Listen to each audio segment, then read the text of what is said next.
Good morning, everyone.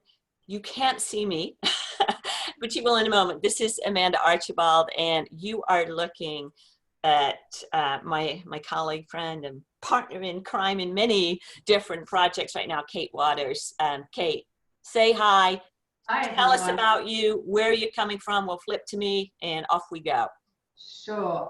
So you're joining me in my pretty sunny kitchen in Dorset at the moment.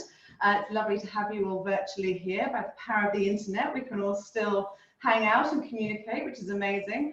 So I'm a nutritional therapist. I qualified about 5 years ago from the College of Naturopathic Medicine in London, and I'm a practicing nutritional therapist since then. Before that, I was a chef. I've been a chef now for well over 20 years. And I'm trying to sort of combine the two together. And so here, I have this lovely project going with Amanda, where we are working together to teach other practitioners some sort of cooking and science basics that work really well together. So, and it's lovely to have you all here today to do a little bit of immune boosting cooking with us. Thanks, Kate. So I'm going to pin myself here. Okay, everyone see me? Hi, good morning, everyone. Forgive us for pinning back and forth. The split screen is not really working on a large broadcast right now. So I wanted to say hello. Welcome all of you to this concept of we share because we care. So I recognize so many of you on the live broadcast. Welcome and thank you. And Kate and I, so the etiology of this broadcast is that Kate and I, as she mentioned, are working together on a pretty big project right now. It's culinary science and culinary fundamentals for healthcare providers. So because Kate has such great insights in being a nutrition expert too and a chef, what we wanted to do for the professional level is, talk about culinary translation from science and food science into the kitchen. So the reason I mentioned that is we were actually recording a broadcast, and we did a live broadcast last week for clinicians around the world. And some of the things that Kate was doing were just so cool. And in this time of hype and demand and need and concern, I said, you know what, Kate, can we cancel what we're supposed to be doing for clinicians this week and do a broadcast where we can really talk about things that people can do in the kitchen with everyday ingredients that are simple, they're flexible, they're storable, preservable, and you can just pull them out. And she said, yeah, absolutely. So that's why we're doing this. So many of you listening in know this stuff. Many of you, some of you may not. We want to do this for us as experts to share with the public. And if you're a member, you're just listening in or will be listening in, welcome. We hope to share everything we can with you. Stop and start the recording, jump in and out. We may be on here a little while, ask questions. And so, at the end of this, we will send you the recipe pack. I'm going to see if I can pin it here or send it to Bronte so she can actually post it in the chat. And once the recording is processed, Zoom is on a delay right now, so it may take a couple of days. We will get that out to you. Okay, so we share, we care because we share because we care, whatever way. So anyway, welcome everyone. So I'm going to unpin myself here very shortly and give the broadcast over to Kate because you want to see what she's doing. I will remain in the background. But I think a couple of things I just wanted to jump into that are emerging in this time, a global time of need and concern comes to food.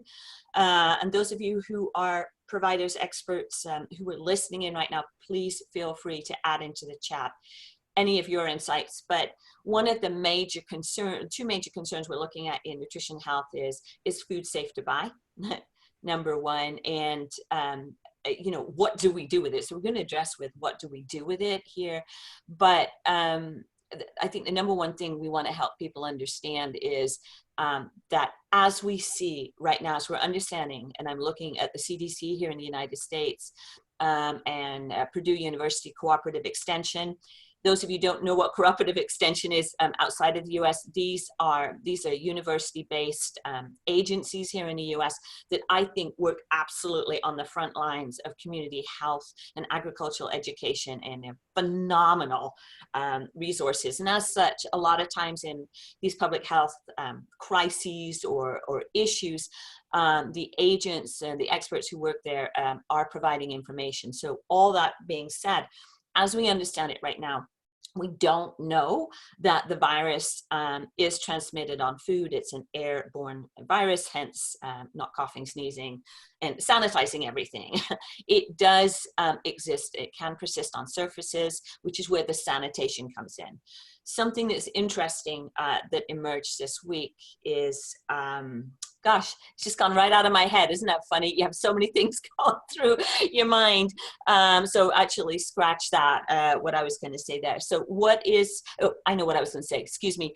What really is coming down is perhaps it's less about food and more about the utensils and surfaces. That's really what I wanted to say, which is one of the reasons that we're seeing restaurants and bars shut down, because the virus may persist on utensils, on plates, cups, sauces, etc.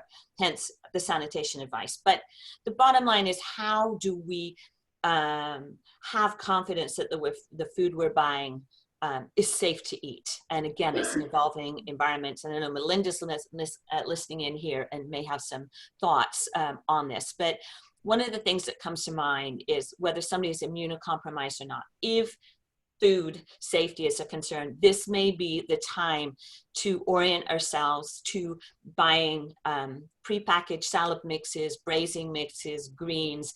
Kate, do you have those in the US, at UK, like at Waitrose and Marks and Spencer's? Yes, definitely. There's okay. kind of pre-cut bagged vegetables. Right. And okay, good. So one of the reasons for that is not that we, this is not something I'm doing, but we're trying to give guidance here, is that these products are triple washed. The science of that we're not going to talk about, but they have gone through a quote sanitation process. So for people who are concerned, the absolute number one thing we want to do is to keep eating vegetables, right? These are like foundations of nutrients, and fruit as well. So your frozen fruit, the prepackaged vegetables and salads may be something that we can orient people to so that they keep buying fresh food, okay?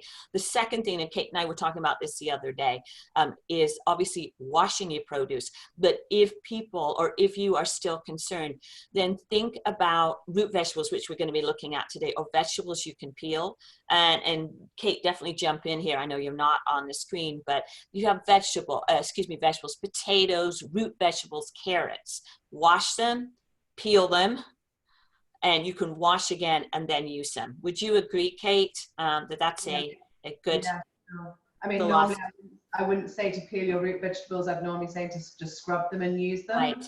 But in this light of what's going on, then yes, peeling them is probably a good idea. I think we mentioned the other day about maybe washing with a little bit of detergent in the water, not much, just a little bit, and then washing that off again, for the same reason that we're all washing our hands with soap rather than antibacterial. Yeah, and usually a lot of us would not do it. Some people would, but the one thing we want to do is to allay fears and open up the gateway to a fire hose of nutrients and remove some of the fear factors. The other thing that I was thinking about is things like cabbage. I mean, cabbage is like the return on ingestion, as I say, is absolutely huge. So buying a cabbage and removing, washing it, removing the outer leaves, right, Kate? And then rewashing it.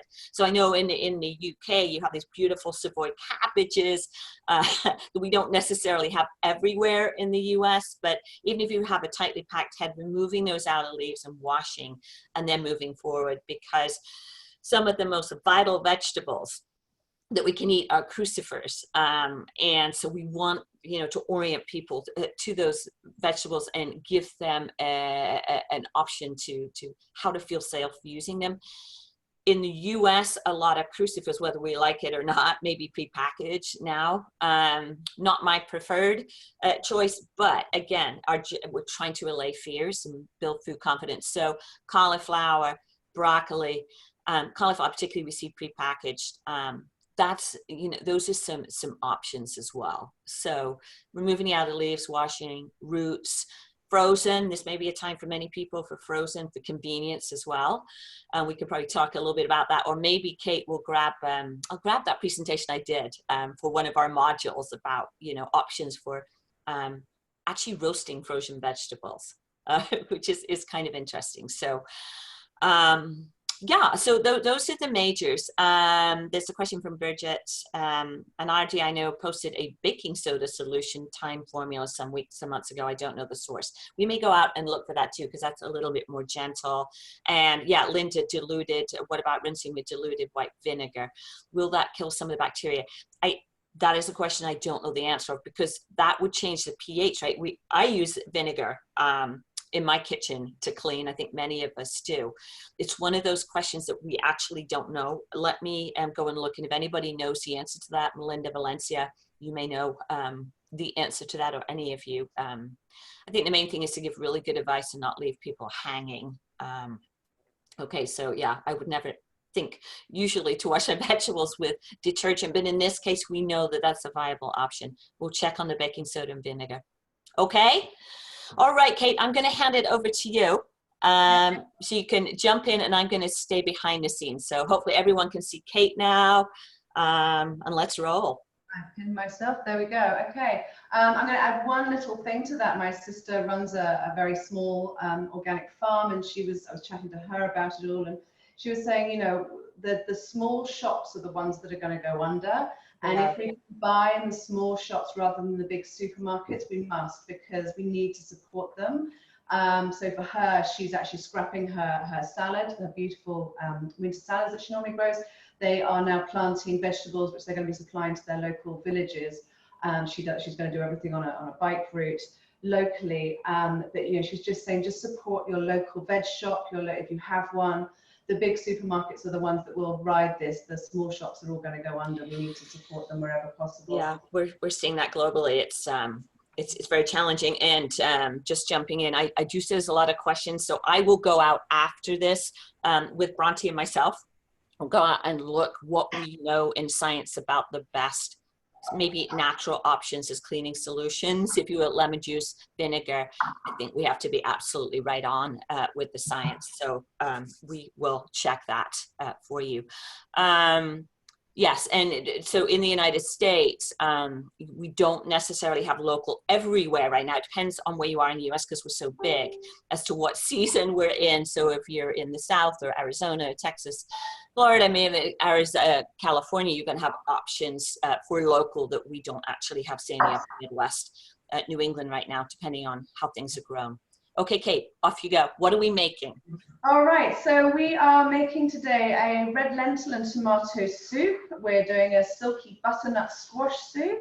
We're doing a bean burger that you can pretty much use any bean at all. We're going to do a couple of dips, a beetroot and walnut dip. We're going to do a sort of variation on something called, I'm not sure if I'm pronouncing this right, siquil pack. It's a Mexican dip made with seeds. I'm going to do a pesto because of the variations that we can do on that. And then I'm going to talk you through some a meat stock, a veg stock, and a homemade bouillon as well. So if we get started with getting the soups on, I've pre-cooked quite a lot of bits and pieces just so that we can get through it all.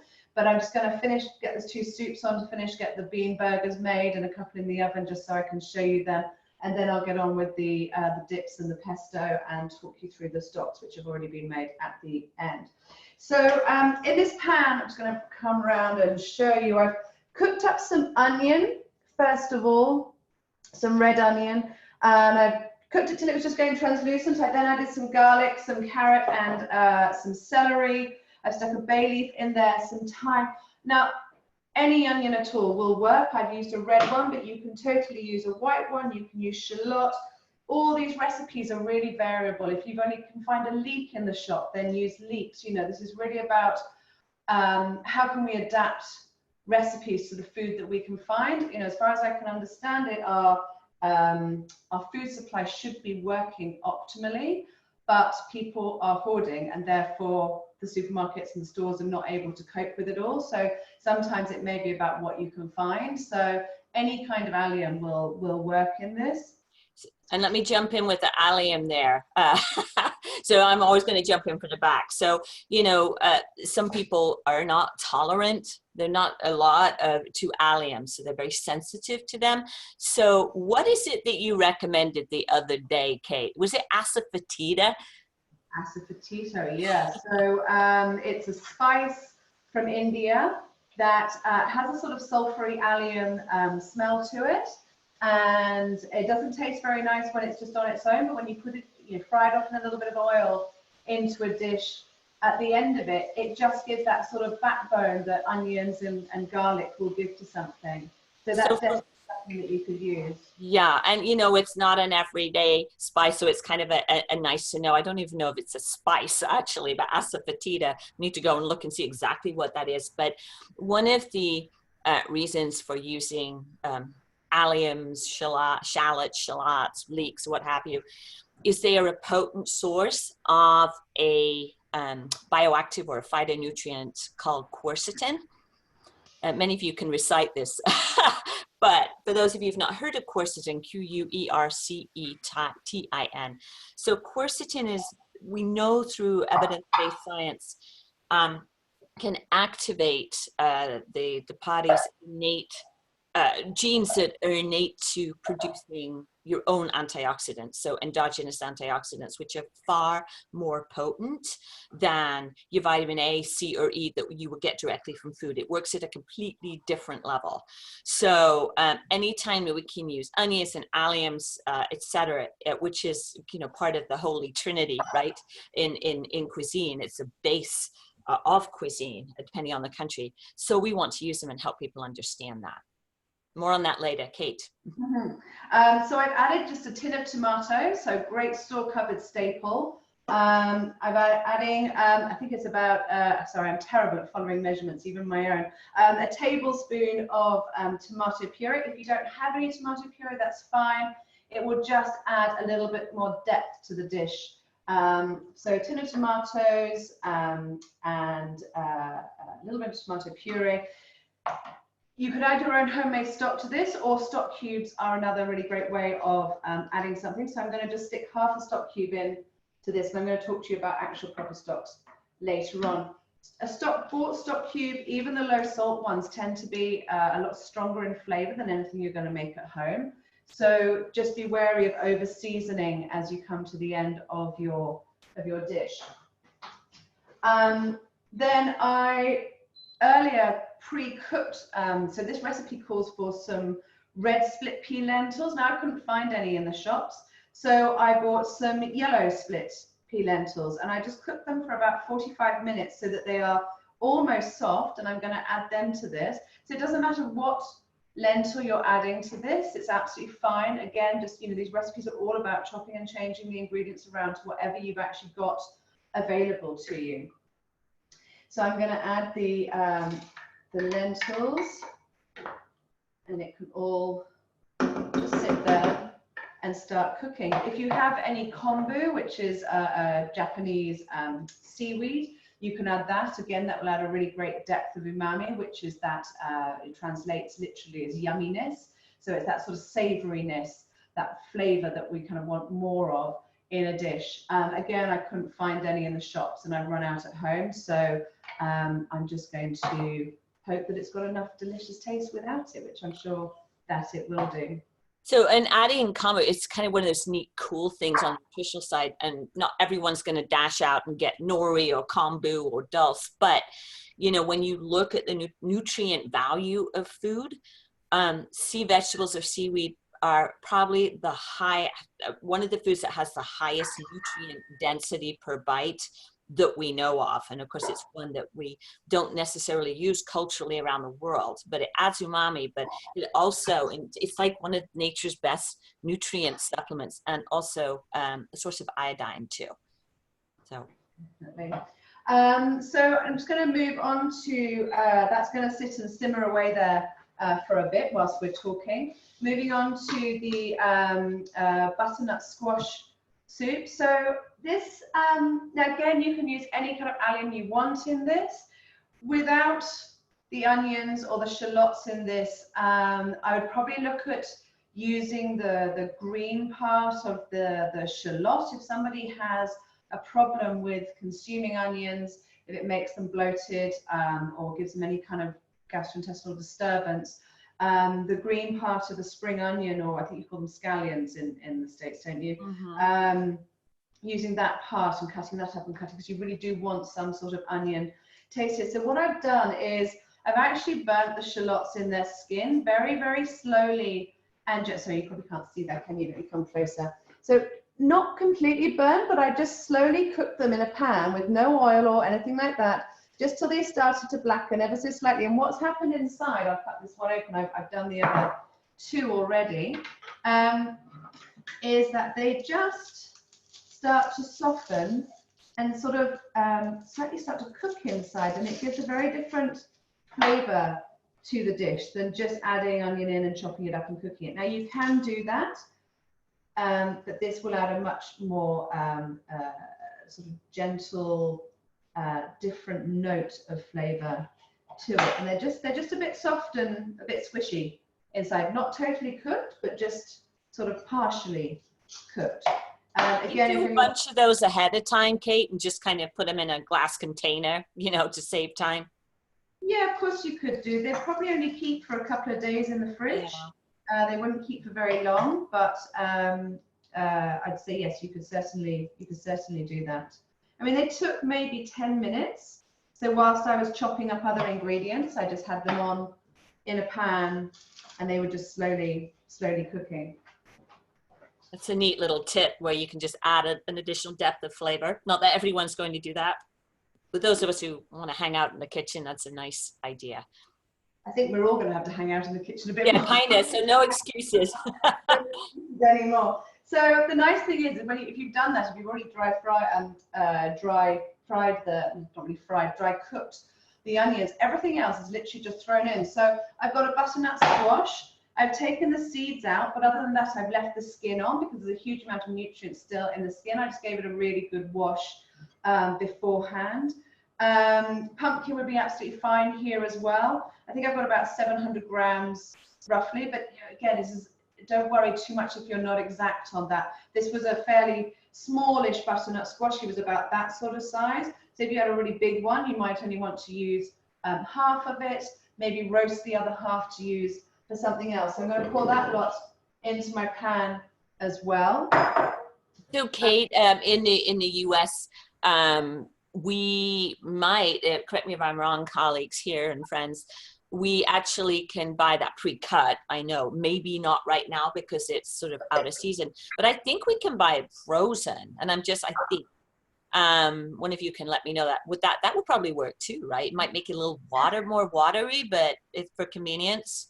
Yeah, no, absolutely, it's fine. I mean, you know, it's a liquid soup. It's absolutely fine. Convenience is of key here, isn't it? Again, it comes back down to what can you actually find. I mean, tinned pumpkin, I'm not sure about. I've never tried using that in something like this, but I'm guessing even that would work if that really is all that you can find on the shelf. That's a good idea, actually, because we definitely can get that to make sure it's not sweetened.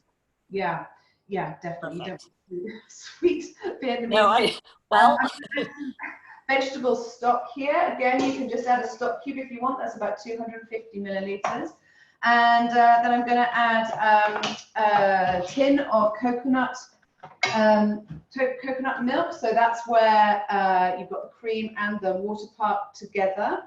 If you can only buy the cream, as I was only able to in the supermarkets yesterday, which I'll use for another dish, you can just add a bit of extra water to make up to the amount. So I think I'm saying, what am I saying for the milk? About 500 mil. I think these are actually about 400 mil. That's a slight alteration. I need to change that on the recipe. But basically 1 tin. So if it's like a 200 mil, about 8 ounces. Cream, add another 200 mil of water into it. So just so you know, even though we're working with metric in the UK, the recipes will be translated for us in the States. If you're wondering, what's 200 milliliters? We've translated it for you. Okay, so that's going in. Kim's asking, of course, because the devil is in the details. She's asking, is there an easy way to skim a squash or to skin a squash? Is there, we don't have time to do the knife skills on that today, but. No, there's no easy way to do it. I mean, you can do it with a peeler, but I tend to try and, I mean, if I'm roasting it, particularly for my son, I know he won't eat it if it's got the skin on, so then I do cut it off. If I'm doing a soup with it, I will always put the skin in as well. So yeah, I think there's, you know, you start taking the skin off, the major part of the nutrients are in the outside of the plant. The closer you get to the center, it tends to get sweeter. If you think of carrots, the central core, parsnips as well, the central core tends to be much sweeter. And as you get out, there's more minerals and nutrients in the outside of the plant, is my understanding. So I try to not peel them wherever possible. So this has got just enough liquid in it just to sort of cover the squash. And I'm going to put a lid on it and let it just cook away for about 15-20 minutes until the squash is cooked. My tomato sauce is on there as well. So they're going to cook for a little bit. So we got the tomato lentil soup going and a butternut squash soup. Indeed we have. And I'm going to get some bean burgers. You know, I'm just thinking with that lentil soup, you know, I'm just thinking of convenience. We're thinking about what makes it easy for people. So we have a lot of different dried lentils, but that's scary for some people. I think I've seen frozen lentils. We definitely have canned lentils. So you could, you know, make this super fast and use those products too. Some of us like to cook longhand, but we're thinking about what is convenient. We can get the same, you know, nutrient potential from these ingredients. Yeah, I think you know, go ahead. Where, you know, some of the shelves are running out of stuff. Excuse me, I've got my oven on it. It's a bit smoky in there. I need to clean it. No COVID-19 here, I promise. Sorry, I need to get a glass of water. Sorry. So actually, while she's doing that, one of the benefits of the cooked tomato products in the store using a tomato puree versus fresh tomatoes, which of course are largely out of season depending on where you are, I'll speak to that in the US right now, is the cooked tomatoes, the bioactive lycopene that we're very familiar with is in the form in cooked tomatoes. It's the transform for those of you who are geeky in the science. That is the form of the bioactive or the phytonutrients that will activate this NRF2 pathway, this antioxidant production pathway. So in this case, if we're looking at immune defense, anything we can do to mount an oxidative stress mitigation strategy is what we want to do. So this is a cool soup in that, yeah, you're using tomato puree, cooked tomato product. It works in our favor in the immune defense kind of toolbox. And you can throw any vegetables in there. If you've got some fennel, throw it in. If you've got a leek, throw it in. You can put a parsnip in. It would sweeten it slightly, but you know, you can change up the veg that's going in there. So don't be limited by what the recipe says. You can think outside the box of that. You know, we do tend to think of like the holy trinity of the onion, garlic, and carrot as a really good base. Onion, celery, and carrot is a really good base flavor to kind of give depth. But if you look at all the different countries around the world that have a holy trinity, some of them are onion and garlic and fennel. Some of them are onion, green peppers and garlic. Some of them are ginger, garlic, and onion. You know, it changes everywhere. So, you know, just getting a lot of different flavors in there is all that's important. So moving on to the bean burgers. So I cooked some onion here. It's a mix of red and white. So again, just showing you can really use any kind of onion that you've got lying around at all, or leeks. Again, if you can't eat onion for any reason, then definitely asafoetida would be perfect in a dish like this, because we're going to put lots of spices in as well. I'm going to add a little bit of garlic that I cut earlier. Garlic you want to be cutting about 10 minutes before you cook with it. That releases the enzyme so that it converts into something that we can actually use as an antibacterial, antiviral in the body. if you cook with it before you've let it sit, you can literally just crush the clove and leave it for 10 minutes, like give it a bang. It just has to be open to the air a little bit for that enzyme to convert to allanase. So we're going to put some of that in, but it does get destroyed by heat if we don't do that and we cook straight away with it. Oh, that's a good point. So when allanase is able to kind of self-optimize, you know, to flourish, is it less heat sensitive? It's like quercetin. Yeah. Okay, so that's a really interesting point. For people. Someone's got their, someone needs I'll find it. I'll find it. I go to the supporters of Center. Okay, got it. Sorry, folks. Okay. I'm adding some parsnip and carrot, about 100 grams of each. That would be about 3.5 ounces. Pretty much kind of 2 small to medium-sized carrots and 1 big parsnip it was. Obviously, if you're peeling them, you're going to lose part of that weight. But again, you know, this is just really kind of very rough guidance. Don't worry too much about the amount. Just going to throw it in the pan and just soften that ever so slightly for a couple of minutes. I'm sorry I don't have a camera right over the pan, but I'm just stirring it around to make sure that I'm coating it with the little bit of oil that I have in the pan from the onions, mixing them all in just so the vegetables get a little bit of heat to them so that they can soften ever so slightly. So I've got 2 tins of black beans here that I've drained. Now you can use kidney beans or dookie beans. I mean, I think these burgers work really well with a darker bean, but you could totally use, you know, cannelloni beans or haricot vert, anything at all. If you want to cook the pulse yourself, that's great. You know, I think having stuff in your learning to cook from dry is really wonderful in times like this where they'll last for longer, but you know, we can totally get tinned, beautifully cooked pulses very easily as well. So I'm going to pop them into a bowl.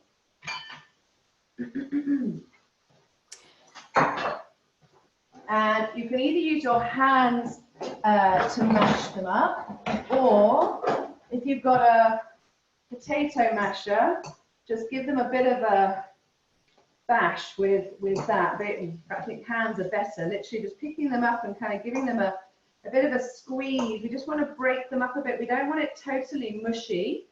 We want it so that it is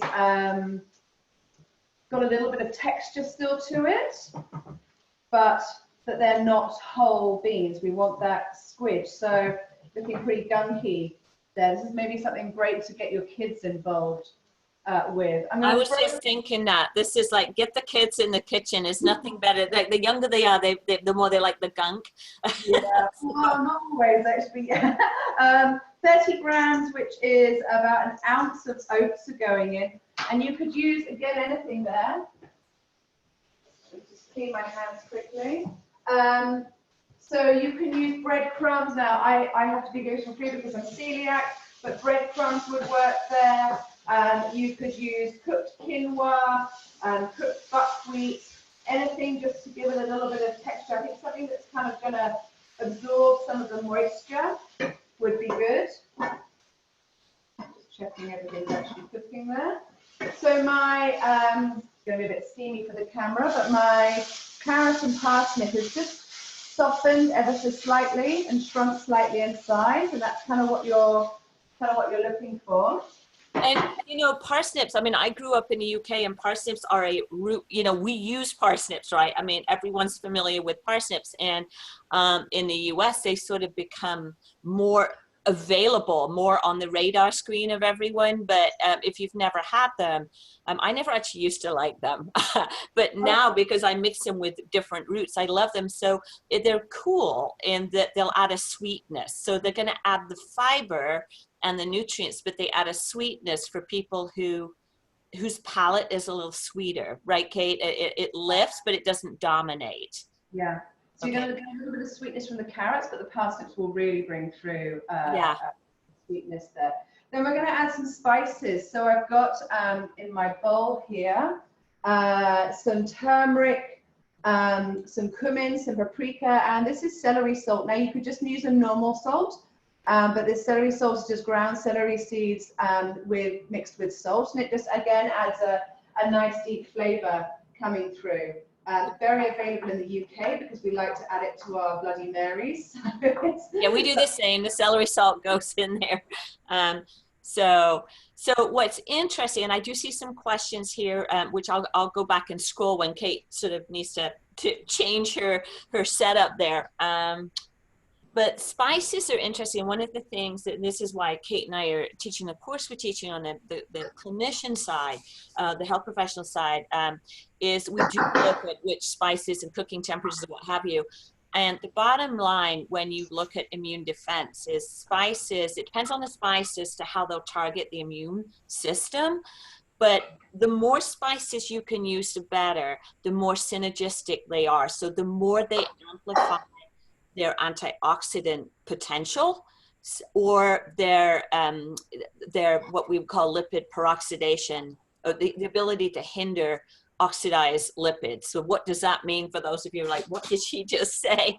Is when you use one spice, you get a certain effect. When you use 2 or 3 together, it amplifies that free radical scavenging capability, whether you're looking at oxygen or whether you're looking at fats and lipids that can get damaged. So I'm going to kind of walk the line here because we have healthcare professionals among us and not everyone is. So that's, and those of you who may not be, please, if either one of us or any of us asks a question or says something you don't understand, let us know. So we're not talking at a level that, what did she just say? So yes, so one spice, great.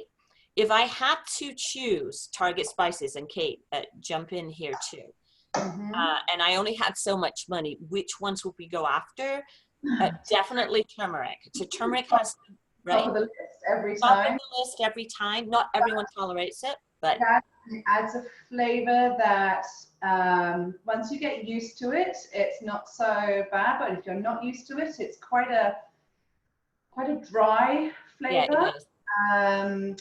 Quite an earthy flavor, and it's I mean, I know some other therapists who absolutely throw it in their scrambled eggs, they throw it in absolutely everything. I can't do that. I really taste flavors very highly. I love it in something like this where there's a lot of other flavors that lift it, but if it's a very delicate dish, I find that turmeric will overtake it, but that is definitely up high.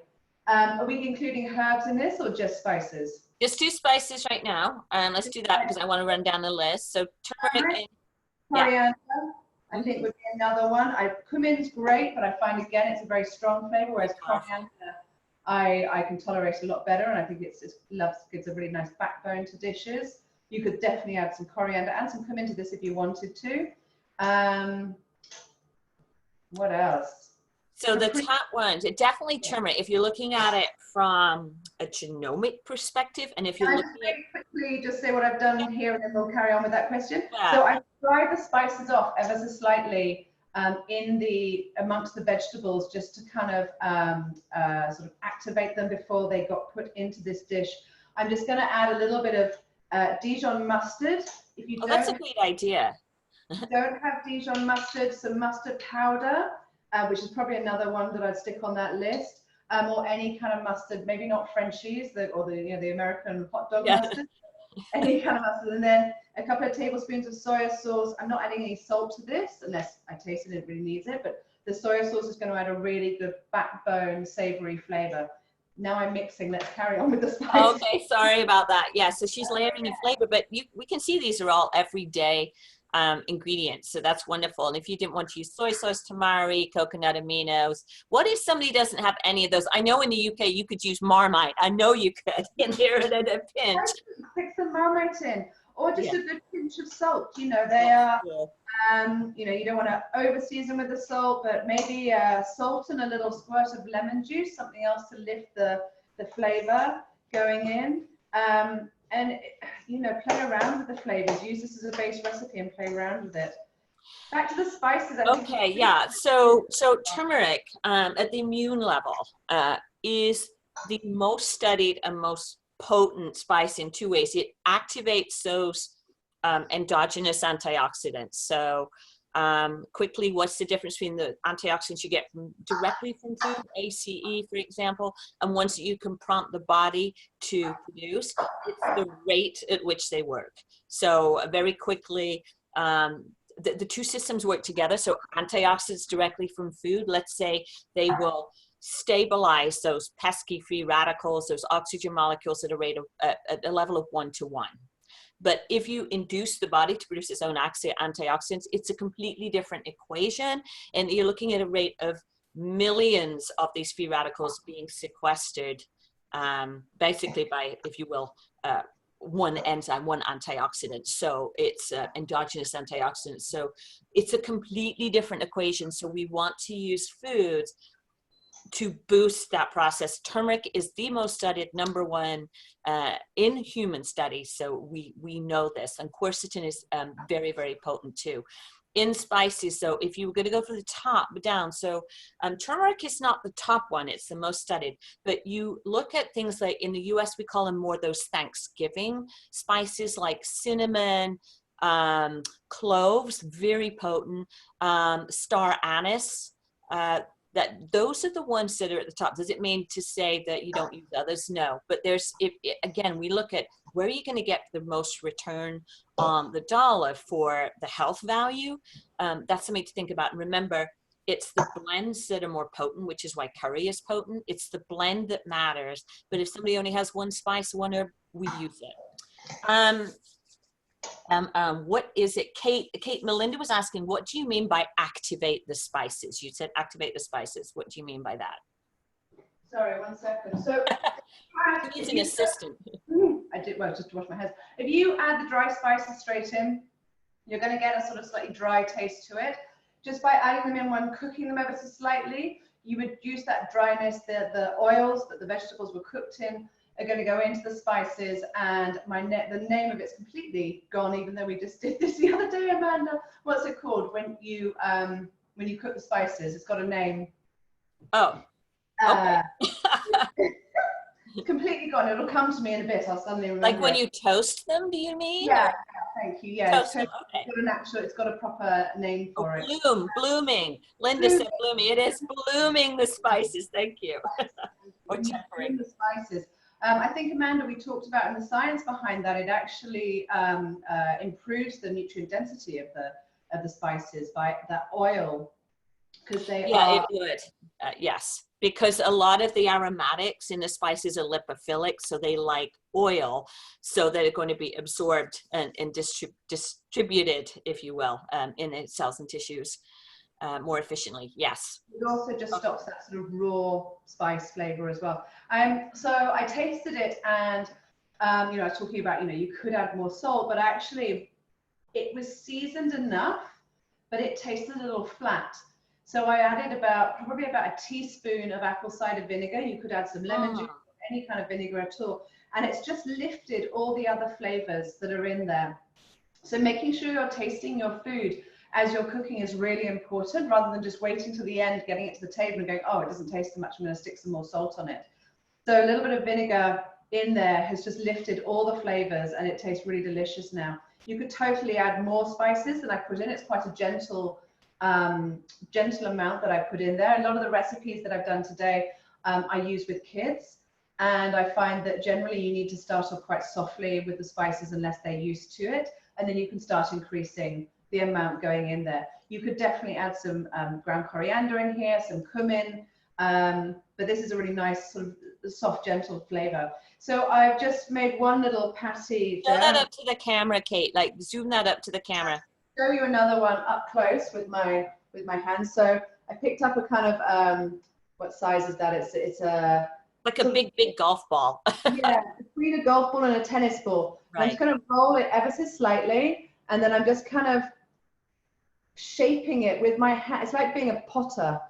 Think of it as clay, very gently. I'm not squidging it hard. I'm just moving it around very gently, so that you've got a kind of like nice burger shape. And that's then beautiful. Mine would be like flat as a pancake. Putting it on my tray, and I've got some oil on the tray, and I'm just because we're not going to fry these, we're just going to bake them in the oven. I've just literally made sure there's oil on both sides. of it so that it will just brown ever so slightly in the oven. I'll just do one more just to show you quickly, and then I'm going to pop them in the oven and check my soups. So again, just kind of flattening around. Carry on, Amanda. So no, I was just thinking these recipes. So Kate's also been working on a project for schools, right? It was a particular school. And what was the criteria for the school? Because this is one that you created for them, right? So there was specific parameters for that. Yeah, so the school is, well, there's a small kitchen with some chefs there. There's 2 kitchens actually for the school. There's about 96 children, I think, that have lunches there. The number may be wrong. So they're a vegetarian school, so I needed to make sure that there was enough protein going into the meals, that there was enough of all the other nutrients that were coming through. You know, we were looking at calcium and everything else that's needed for children and their growth. But also obviously looking at cost value as well, because even though it's a private school, they still have a budget on their catering, and it's you know, it's not large, because no school's budget for catering is large. So it's about getting flavor and deliciousness into a dish. We need that yumminess coming through, and making it cost effective. And this is definitely a fabulous recipe. And I know a few friends of mine that have tried it out just recently have come back saying the whole family thought they were. Oh, that's great. Yummy. Okay. And so I know you're off washing your hands. I want to answer Cindy's question, but Kate, these can be cooked and frozen. So would you put them in, you cook them, you either eat them, or would you, so the question is, would you cook them and freeze them? Can you freeze them, or can they go in the freezer like that, then you pull them out and cook them? So that's an interesting one. I would almost freeze it like a big pot like that. Okay. Bring it out, defrost it, and shape it then. Otherwise, I would cook them and then freeze it. So take them out of the freezer, let them defrost, and then bung them back in the oven again for about 10 minutes, just to kind of cook through again. You're going to get water content going in when it's frozen. And if it's raw like this, at least if it's in a big amount and you're playing around with it in your hands, you'll be able to tell if it's got a bit softer. And you can add maybe another handful of oats, or that's a good idea, crumbs or something. Just because what you don't want is the mixture to be too soft, because it won't hold its nice burger shape. So you will end up with it flat as a pancake. It will just kind of go flat in the oven as it goes. That's a great piece of advice. And so, you know, you could kind of make up a whole batch. Okay, so Cindy is asking, does the age of the spice matter? Yeah, it's how you buy it and how it's stored. Absolutely, it's a great question. And, you know, the one thing that we're teaching, and again, we teach or we advise where people are at, right? So it can be great. We say, well, just buy all your hot spices whole or dispense them bulk. That's the advice we like to give, but that's not accessible to everyone. But the optimal piece of advice is buy small, buy whole. So the whole nutmeg, the whole cinnamon stick. Yeah, it would be wonderful if we could always grate and grind our spices before we cook them. It's not practical for everyone, but buy whole if you can, buy less, and buy it bulk dispense, because the spices and the herbs move faster.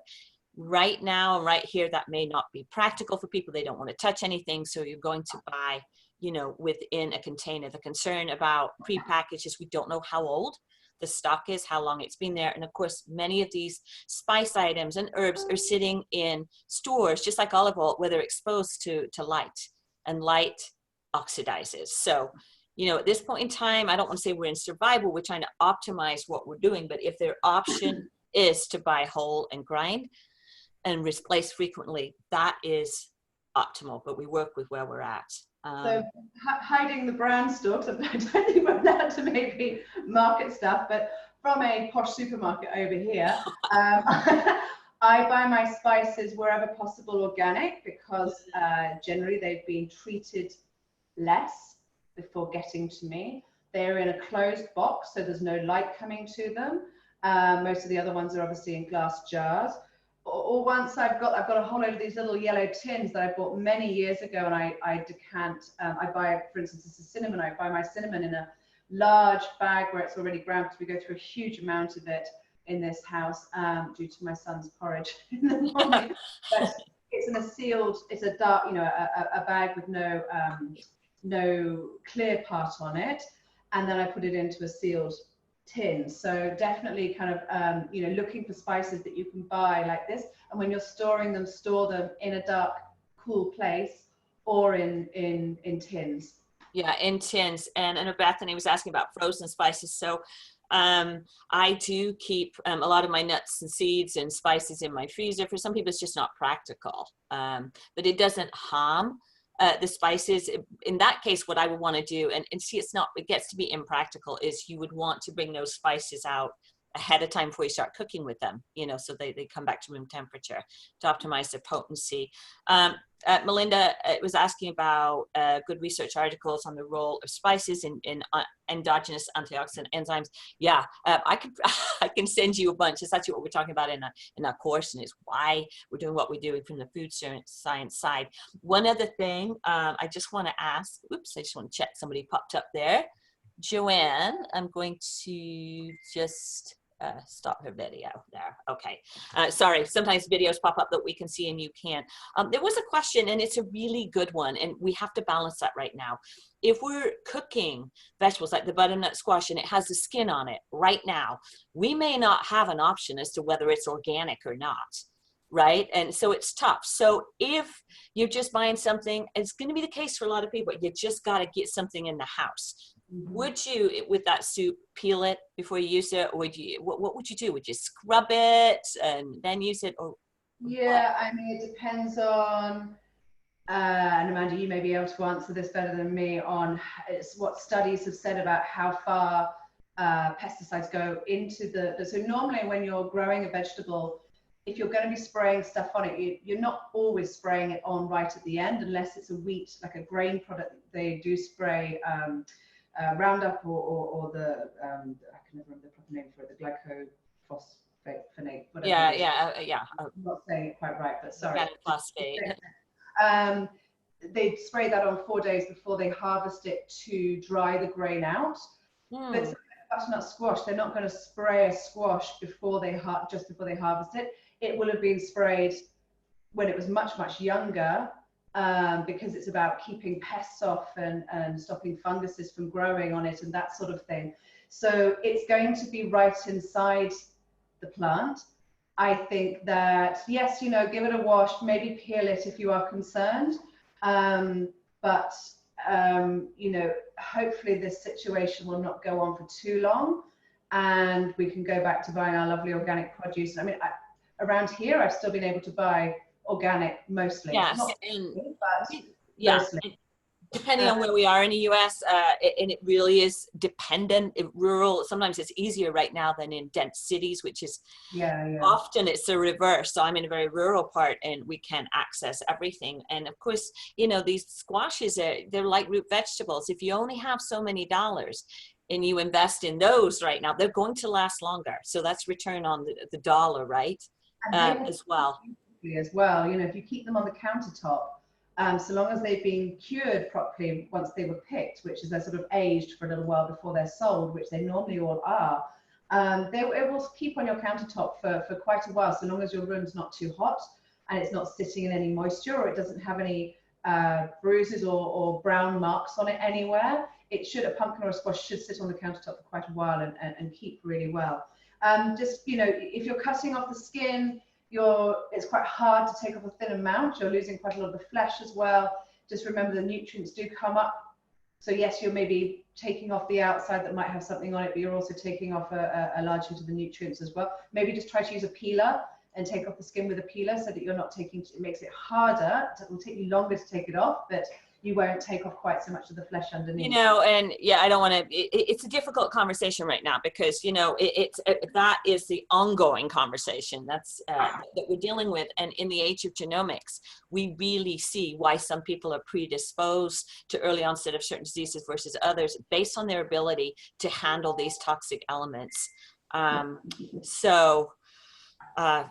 These times, it's a difficult conversation. At least what we can do, using herbs and spices, which you're going to see Kate using robustly here, and like in our homemade stock, et cetera, we can infuse the body with these core phytonutrients or bioactives that can not only, number one, activate these endogenous antioxidant systems, but also turn on detoxification. So there's these heavy lifting ingredients. Many of them are turmeric, quercetin, so your alliums and your radishes, etc. And all of your crucifers are your absolute staples. You know, if you want a tool chest, that's where we go. So to help in times where people may not have a choice between organic or conventional or local or their supermarket, we need to just get the right food in and use it. There's a quick question, and I know you want to jump on. We got to hand this back to you, Kate, but hey, you know, this is what we're here for this morning, and anyone just jump in and jump out. You can always catch your recording. There was a question about turmeric, and I know what your answer is going to be. But turmeric is like when you're working with beets.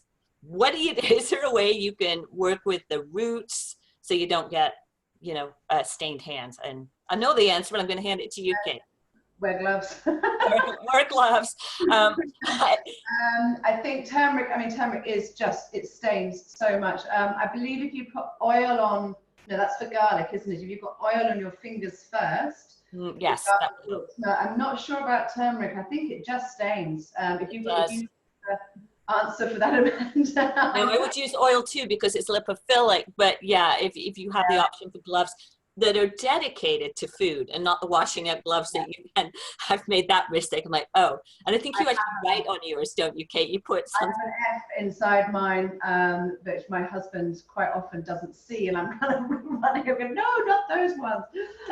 Yeah, I have separate gloves just for, and I've just found a company, I can't remember what it's called, but they do over here they do recycled tin foil, they do sort of baking parchment that's made from recycled paper and things like that. And I've just found gloves that are made from natural rubber and the inside is made from a sort of cotton, and so they're completely recyclable. The box is cardboard, and I've got a photo of them. I can stick it on any of your groups, Amanda, or I'll put it on my Facebook page as well. It's really nice to find something that you know you're lessening the impact on the earth. Shall I move on with some stock quickly? Yes. Oh yeah. This and this bouillon. I'm waiting for this.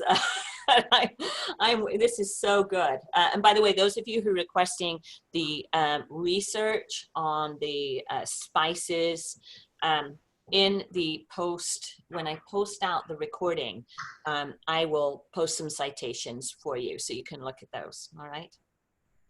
So last night I made a meat stock. So I made a veggie stock, a meat stock, and a vegetable bouillon. I just start with the meat stock quickly. So last night I made a chicken broth. I use my Instapot, which is at the end, but if you don't have one, just use a large saucepan like this, any saucepan that you can fit. So we had a roast chicken, took all the meat off the bone so that I can use the spare meat for another meal. I'm actually going to blend it up and put it in with some quinoa, very similar to the bean burgers. It's going to be quinoa, blended up chicken, onion, garlic, lots of herbs, little spice in there, not much because my son's going to be eating it, and although he's got a good palate, he's not great on spices. And then I roast them in the oven just like I do what have I got in the oven? The bean burgers. Oh, and I put a little bit of butternut squash or sweet potato in as well. And it makes just a really lovely little kind of chicken quinoa patty. So anyway, I put the bones, from the chicken into the Instapot. I covered it just with enough water, set it to pressure cook for 30 minutes. Then I actually left it overnight just to kind of cool down in the water because our kitchen's cold overnight, so it's fine. I strained it the next morning. You could definitely strain it as soon as the Instapot has self-released the steam. If you're doing it in a pan, I would cook the bones for about 2 to 3 hours to really draw out all the gelatin and the nutrients from the bones. I put a pinch of salt in with the bones and about a tablespoon of apple cider vinegar as well. This really helps to draw all the nutrients out of the bones. There was a lot of stuff a little while ago about lead in bones and bone broth, when everyone's sort of talking about bone broth, and I researched that last summer, and it seems that it's very dependent on the animal and how it was grown. If it's organic, Amanda, you can tell me if I'm right or not with this, but Chris Kreza did a really interesting talk on it, and I found some other stuff out about it. It's very much, if you're eating a nice organic chicken, which we were, the bones are not going to be full of anything of any particular level that's going to be detrimental to our health. If you're eating a very poorly raised chicken that's barely, you know, been able to lift its feet off the floor and, you know, fed awful food all its life and lots of antibiotics, then yes, you may end up with a more densely heavy metal deposit in the bones, and you may not want to make stock out of those bones. So where we might at the moment be buying cheaper produce because that's all that's available, it may be something to think about in terms of that. But if it's a nice organic bird, definitely, you know, get as much as you can out of it. I'm actually going to make a stock out of a duck carcass because it was on special offer. We had some duck the other day, so I'm going to be doing that this evening. So this has gone very gelatinous. This is not the amount of liquid that came out of the Instapot. It was probably about 3 to 4 times as much. Once I took it out of the Instapot, so either let's just do it as a saucepan. You boil the bones for about 2 to 3 hours. You would then add an onion, some carrots, some parsley, some peppercorns. Don't worry if you don't have any. A bay leaf. I actually have a tree growing in my garden, which is great. So lucky. I have like little rosemary pots and herbs of all sorts out there. Hardy ones are so easy to grow if you've got a garden or even a window box. I've got a leek here and some celery as well. And I threw that in. Now I only cook the aromatics for about 45 minutes so that you don't get a stewed vegetable taste coming through. So that's why I cook the bones for a long time first. Then I add the aromatics. Once it had cooked for about half an hour, 40 minutes, I turned it off, I let it cool down, I strained it, I then reduced it. And what I've been left with is this lovely, I mean, this has been in the fridge for a few hours, so it's set, this lovely gelatinous chicken broth. A veggie version, this one here, it may look a bit insipid. It's never going to set like this because it doesn't have the gelatin component. And for the stock, you know, again, the ingredients that I've given you there, you don't have to use those particular ones. Yes, you probably do want some of the flavor coming through, but if you've only got carrots and celery, fine, put them in. If you've got a parsnip, throw it in. There will be a slight sweetness to it from that. Anything at all. I mean, if it's just bones themselves, you can do that, but you will not have that sort of underlying depth of flavor coming through. For the vegetable, I did actually have some kombu, so I used that. So I was going to get a nice umami backbone and all those nutrients coming through from that. I used an onion, a leek, a couple of carrots, a couple of bits of celery, some garlic cloves. I had some dried mushrooms that I used, shiitake. And with the vegetable stock, you really want to look at the umami flavors. So the kombu, the dried mushrooms. I used some sun-dried tomato, a couple of sun-dried tomatoes as well. And they're what's going to give it like that real not top note, but that depth coming through. That's such a great point, you know, because you're absolutely right. If you're saving all your vegetable scraps, which we try, you know, from a sustainable perspective, and, you know, it's a thought for people right now, teaching them not to throw things out. So a lot of times I'll throw them in the freezer until I've got enough, because there's only 2 in my household, and then I'll create a stock. But a lot of times if you just use your scraps of, you know, your celery, carrots, or onion, whatever, garlic skins, it's insipid, right? It's very thin. Mm-hmm. So throwing in like sun-dried tomato or porcini or shiitake or whatever, or combo, or all 3, you can see from the color of that. Not only is it looks yummy. I always have to watch you taste stuff, Kate. So I did reduce this down as well. There was probably about 1 liter of water, because I did it in the reason I like using my Instapot or pressure cooker, I use the pressure cooker part of it, for stocks, is that you don't lose much of the water content, whereas if you're doing it in a pan, you're going to have evaporation from the steam. So I was left with about 1 liter, and I reduced it down to a bit more than this. I did use some of this for the soup, but the flavor is really strong. Now I did add a pinch of salt when I was reducing it, but it's got real depth of flavor, and it's not the same as a meat stock. You're never going to get that meat flavor coming through, but if you don't eat meat, or you're just looking for a different type of stock flavor, then this is really good. But I can taste the tomatoiness in the background, but it's not a forefront flavor. It's more like ooh, what's that? That's nice. Mm. Okay, that's tomato. I can just about taste the tomato coming through. I can't taste a mushroomness, but it's got like an earthy depth from the mushroom. It's really lovely. So that's a really nice recipe. It's also got some thyme in there. I think I threw some rosemary in as well, and a bay leaf as well. Those herbs are going to not just bring their nutrients, but they're also going to bring flavor and depth coming through. So the aromatic oils that come from them are what we're looking for, and that's going to enhance the flavors that are in there. And then lastly, on the stock front, and obviously as Amanda said, you know, you're going to get all these recipes, so sorry if I'm whizzing through them a little bit. So this is a powdered bouillon that I made, and very, very similar, except I dehydrated it. Now you could do this, I do have an actual dehydrator, but you could do it in the oven. Amanda, you tried this out. Did you do it in the oven, or did you? I did it in the oven because I don't have a dehydrator right now. So yeah, so there's some tips for doing it. Go ahead and talk, and then I just want to spend a little bit of time on this bouillon because it's such a clever idea in these stress times for people. So talk about how you did it, and then I'll talk about the oven. 4 cloves of garlic, and again with garlic, you know, always go with how much you like it or don't like it. Take it out completely if you don't like it. There was 3 large carrots, 2 stalks of celery, because don't forget when you dehydrate something, it's going to shrink. The water content is being evaporated from it. The product is going to shrink in size. There was a leek, a parsnip. There was some kale leaves. I think I used Calvanero, which in America... It's lacinato kale, or Tuscan kale is Calvanero, yeah. We did a dinosaur kale. Or dinosaur, you know, it has 3 names, it's crazy. The green one. The dark green one. I put some parsley in there. There was some rosemary, shiitake mushrooms again, and there was also some dry seaweed and some sun-dried tomatoes. So because I had sun-dried tomatoes there, I didn't bother dehydrating more tomatoes at this time of year. I'd rather have a nice sun-dried tomato that's probably come from the summer when it's got real intensity of flavor in there.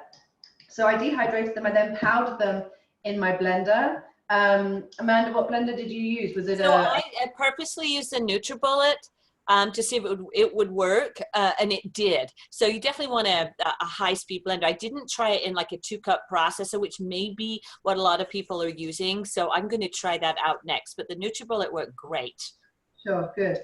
So NutriBullet Hold that up for us so they can really see it, Kate. Another hugely expensive blender. If you don't have one, it might be worth getting for soups, for smoothies, and for something like this. So this is very finely powdered where I've done it in my high-speed blender, and it's just such a lovely thing. So I did so obviously you could add it to soups as your own stock cube type thing, but I actually covered some fish in it the other night. Just seared the fish in a pan and then shoved some chopped up parsley and garlic on top of it, and shoved it in the oven, and the flavor was lovely. This had really sealed in this flavor around the outside of the fish, and it was just fantastic. So this is definitely a great way of getting additional nutrients into, particularly people like children who are not necessarily going to chow down on kale. Yeah, a really fantastic thing to do. So Amanda, how did it go for you? So in the oven, so some things, obviously it took some time, so you have to commandeer the oven, and I actually did it in 2 different ways. I had a big oven, but we also have a really small oven. It's a Bravo. So some people, like back in the day, it would have been like a toaster oven, but now these are these really small ovens that have really been cool. You know, if you're single or a 2-person family, you don't have to heat the big oven. So that's here in the US. So I found that the big oven was far more useful. One of the things to do this, so I could commandeer that for 8 hours. And the reason it was 8 hours is because some things dry faster than others, right? So you want to put your roots. So if you're doing beets, parsley, or carrots on one tray, I did leeks, those were potent. But if you do leeks, you like a collard, I think I did collard and kale, they're bigger and they just take longer. So you want those on a different tray. That's what I found. But as I was working through it, I mean, it's just such a fantastic idea because supplements are really expensive. You know, really good ones can be very expensive. And some people, you know, they so desperately, it doesn't matter whether we're well or not, so desperately need all these target nutrients. And when Kate made this bouillon, I said, that is like the best supplement going, because depending on what you want to target in the body, if you want to target general health, make sure there's a crucifer on there. Make sure there's mushrooms or your sun-dried tomatoes. There's ways that you can expand nutrient intake by doing this. So it does take a little bit of time. But number one, it lasts a long time. Number two, from a culinary perspective, when you're dehydrating, and in the US, I was between 120 and 140 Fahrenheit. I know there's a couple of chefs sitting in on here. Catherine, you know, is here, so she may have some insights. But you know, I did it at 140 Fahrenheit, seemed to be the best temperature. I don't know what that is. It's pretty low. I don't know, like 60 centigrade, I think, something like that. That seemed to dry most efficiently, but when you dehydrate or use very low temperature, you preserve the bioactives. So it's like you're controlling the process, you know, of creating this quote supplement. And then when Kate made it last week, we were talking about, you could literally, you can put it in anything. Like you can use it as a sprinkle on something. That's what you did. That's what I did, Kate. I love the covering on the fish, you know, so you add this powerful flavor, but you can also just rehydrate it, like make it a stock, make it a little drink, put it in a smoothie for yourself or the kids. So it's really genius. You know, it's like owning the kitchen, owning the culinary space. And again, depending on what you're using, you can get all those target polyphenols or bioactives that are so potent for the immune system. So I think like tomatoes in the summer, if you're growing some tomatoes, even if you've got a tiny garden or allotment or somewhere, you know, tomatoes in a grow bag are not hard to grow, but you can suddenly end up with a load of them. Dehydrate them and then powder them, and you've got this tomato powder that you can sprinkle into dishes for an umami. Oh, that's true. Yes. Yeah, like you were saying, it could just be greens. You could do a green powder this way, just to stick into your smoothies. I mean, you know, I think I spent the other day something like 25 pounds on a pot of a greens powder. I mean, it does have a load of other lovely stuff in it, like probiotics and things, but you know, that's 25 quid. If I'd gone out and it's only kind of, you know, it's smaller than well, it's about that size actually, but you know, I'd go out and buy the ingredients myself, make a huge amount and have quite a lot there, rather than kind of, or it could cost me a lot less to do. So I'm just going to blend this soup up really quickly. So sorry, this is going to make a little bit of... makes a little bit of a noise, folks, so hold on.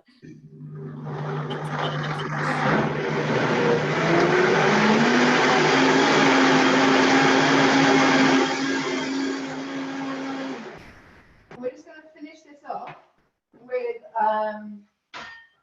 we need to season it with some soy sauce. Now this is a Vietnamese recipe, and you could use fish sauce in it, and I always have done in the past, and because I was kind of changing around recipes, and I thought, gosh, you know what, actually, let's try it with some soy sauce. And it's so delicious with soy in as well, though I started doing with soy. So if you want to add fish sauce, you can do. Otherwise, it's a couple of tablespoons of soy.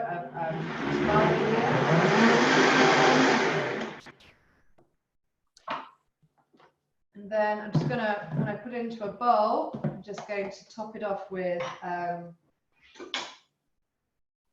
some spring onions. Which are green onions in the States. Yeah. We speak the same language. Yeah, yes, with slightly different words. So I've got a little bit of spring onion, a little bit of coriander.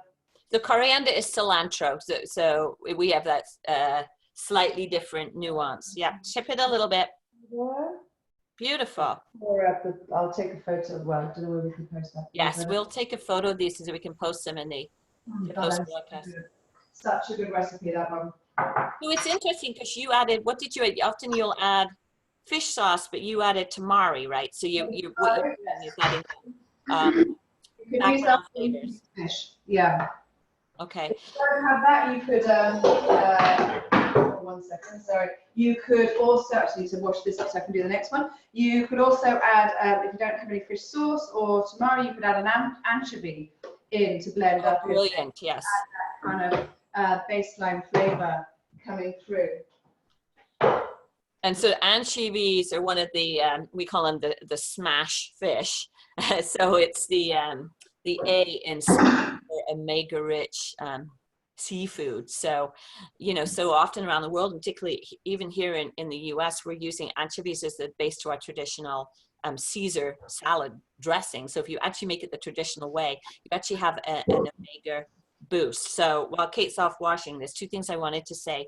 Going back to that powder that Kate made, when I made it and I blended it, you still, if you don't have a Vitamix, and most people don't, you can't get the super fine powder, but you can actually still get a fine powder. It has, if you have greens, sometimes it'll have a little bit of fiber from the greens. It doesn't matter. The other thing I wanted to say, what I did with mine is I grabbed sun-dried tomatoes. They can be expensive for some folks, so maybe that won't go in. But I used porcini, you know, just 2 porcini. You could use shiitake or something from a dried mushroom mix.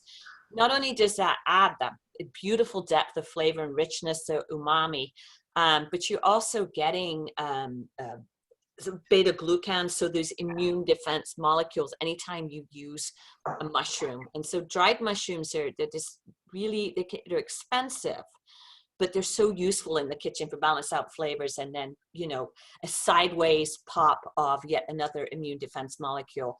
The other thing I want to say, and it just came up when you were talking about the anchovy, so we have these smash fish. If anyone doesn't know what smash is, Bronte, if you can pop that in there, or I'll pop it in. And so it's the acronym for omega-3 rich fish. Omega-3 fatty acids, so the basically alpha-linolenic acid, it elongates, and at the end of the chain is EPA and DHA, as many of us know. Those 2 molecules are absolutely instrumental in shutting down one of the master genes in the immune system, which is called NF-kappa B. So literally, when you look at research, and there's extensive research in NF-kappa B, EPA and DHA from your omegas are so essential to immune modulation. Again, because they can shut off this master activator of the immune system. They can also bind up in the cardiovascular system. They can bind up these receptors on cells that, if they're toggled, they also can activate an immune responses, so a deleterious immune response. So while we're doing a lot of plant-based cuisine and fundamentals here, the EPA and DHA omega-3s are absolutely a critical part of this immune conversation. And so if you are if you're a vegan or very heavy vegetarian, there's no animal or seafood in your diet, you may well want to look at a supplement. And I say that without knowing anything about you. But we also know genes play a role here. So the immune defense tool chest absolutely has to have omegas in it, one way or another. Okay. I think with mushrooms, you can even just normal, like little white button mushrooms, they've done trials on them for the beta-glucans, and there's still a decent amount in them. So, you know, if you can't afford to buy like dry shiitake mushrooms, which I totally understand, just buy some white button mushrooms and slice them up and pop them into, well, everything you're cooking basically. Oh, that's true. You can do that. Yeah. You could have had some in the burgers. I should have thrown some in the burgers. You could have totally just minced your mushrooms up really, really small. So maybe in a food processor, this would probably liquidize them a little bit too much, or have it on very, very low. But if you have a food processor, just cut them into small little bits and then cook them off in a pan so that they release their water and sort of reabsorb it back in again, because that's where you'll get a lot of their flavor coming through. You could have added them into the mushrooms, into the burgers, which have come out the oven. I had actually turned it off after 10 minutes, and then I actually just left them in there. So they're a little bit sort of firmer on the outside than I would like, but not, you know, they're so sort of versatile, these things, it really doesn't matter. So normally I would flip them over after 10 minutes so that you don't get this sort of slightly darker underside. I didn't flip them over, so I'd normally flip them, but they're absolutely fine just like that as well. So those are beautiful, and they have, you know, sometimes when you make bean burger, they're all kind of smushy looking. They look like refried beans, and those have got integrity to them. Go ahead. So I'm just going to blend up the tomato soup quickly that we made. Now you could eat this like a chunk, if you wanted to eat it like a chunky vegetable soup. Just make sure you cut all your vegetables into similar sized pieces so that it looks nice in the bowl, because we eat with our eyes as much as we eat with our olfactory system, our smell, and with our taste buds. If it doesn't look nice in the bowl, you're not going to enjoy it nearly as much. Let me just blend this.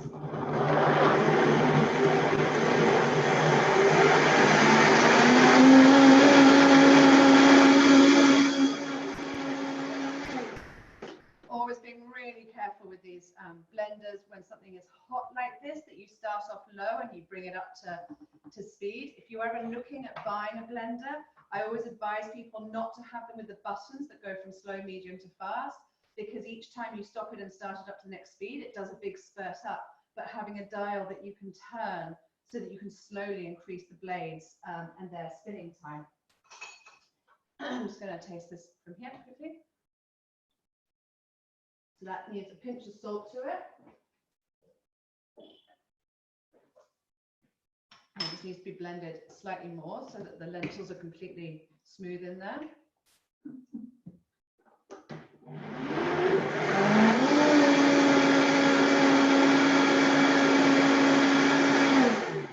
Now you can throw some herbs in here at the end when you're blending again. Now I know that my son, if I start putting basil and stuff in here, that he won't eat it, so I'm leaving it out because I want to get him to have some of it. Now Ruben's only 3 years old, right? Yeah. So Taste buds, but you know, something like really kind of quite powerful like basil will put him off. It's like Heinz tomato soup, but not. It's better. So because I use the yellow split pea rather than the red split pea, which goes much finer, it's got a little bit more texture to it. There's still, even though it's smooth, there's a little bit of, you can taste a little bit of lentil coming through. With the red split pea, you don't get that. But I wanted to just show how you can, you can use anything. And then you've got sort of the protein coming through from the lentils, plus all the wonderful minerals that they have as well. So really delicious tomato soup. Pop some in the bowl. while Kate's kind of moving around there, Catherine had posted, by the way, a seat at my table, a great blog from Catherine. Those of you who want some really great culinary insights from a nutrition expert, along with Kate and anybody else here. So Catherine's blog is awesome, but she actually reminded me, as did somebody else here, one of you, that most ovens in the US don't go below 170. And it's true. Now I'm thinking that I was able to set one of the ovens to less than 140 in the US. Oh, go ahead. I'll continue now. Just really quickly, just try and... Look at how thick that is. Yeah, so it's quite, because of the lentils, it's quite a thick, so this is quite a hearty soup. It's not, whereas the other one's quite a thin soup. So I drizzled some oil on top, but then because I've tipped the bowl, it probably looked quite disgusting with the oil. No, it didn't. It looked beautiful. A nice little swirl on there. And, so I just want to finish what I was saying and then talk about olive oil real quick. Yeah, Catherine was talking about this temperature, and Cindy just jumped in and said, yeah, unfortunately, electric ovens don't have a pilot light. That's true. But what I realized I actually did with my oven is I think I was able to set it on a warm setting. But maybe my oven does go to 140, but there was something I did. I left it on warm. It could have been in the Breville oven. And that kept that consistent low temperature. So that I'm going to check what I did, but if that's an option, that would work. And yeah, and I just left it for quite a while. So Catherine's blog, yeah, Catherine, jump on there and share it. See if you can share your blog. It's super cool too. So olive oil, if there's one staple, and we'll kind of end up with some staples here. If there's one staple that I would encourage in every household, it would be olive oil. I don't want to get into a discussion about the types and the costs and the storage right now, but when you look at foods around the world, and I look at them, as many of us do, through the lens of what is their nutrient composition, I'm also looking at what are their phytonutrient composition, these bioactives, these important molecules that aren't vitamins and minerals, and they're not calories. When I look at olive oil through that lens, and you can look at it yourself, it's called phenolexplorer.eu. So it's a European-based database and you put olive oil in and you start digging around, you will find that olive oil has more of these bioactives or phytonutrients than probably any other food, at least that is in that database. So this is European based, but you can find tamarind, you can find world foods in there. There's nothing more potent than olive oil, you know, as medicine. Literally, you know, it is a food-based medicine. And so I would just encourage that you have that in your home versus any other oil. Doesn't exclude other oils. That turmeric, your alliums, right? Your cooked tomatoes, and what else? All the crucifers. We will not end this broadcast without talking about crucifers, Kate, and the why. Remind ourselves why they're important. Actually, we're not doing any cruciferous cooking today, which is... No, that's okay. We'll talk about it anyway. Because Kate, maybe I'll put a couple of those recipes in from our course that are so good.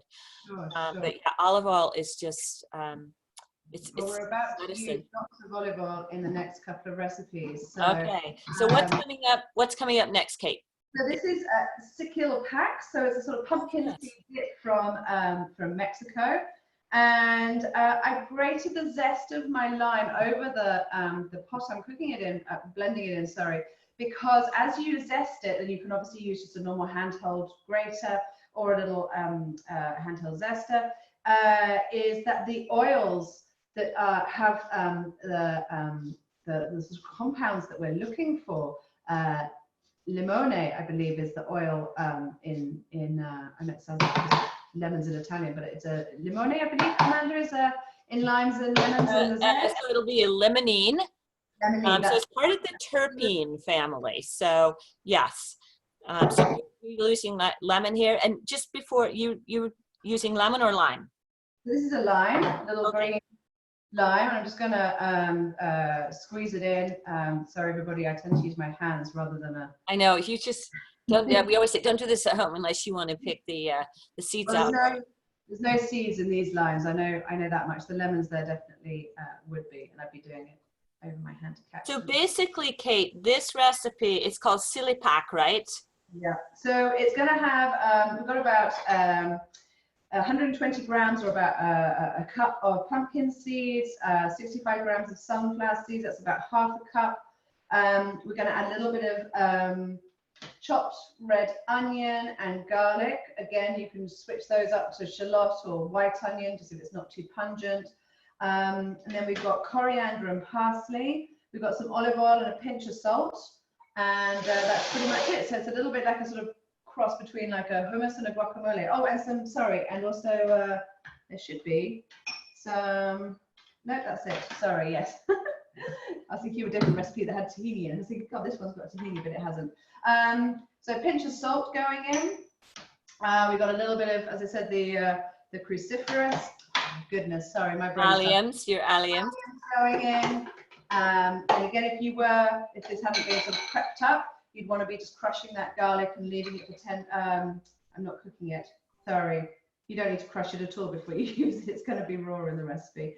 So I've got parsley and coriander going. I'm going to cut that ever so slightly, actually, just before I put it in. And I want to show you just how I've been storing my herbs and how long they can last for. So these ones I actually bought in a slightly cheaper supermarket here yesterday, and they come in a bag where they're just all kind of like just thrown in, and it's a total mess in there. And if you weren't using them straight away, it'd be really hard to store them.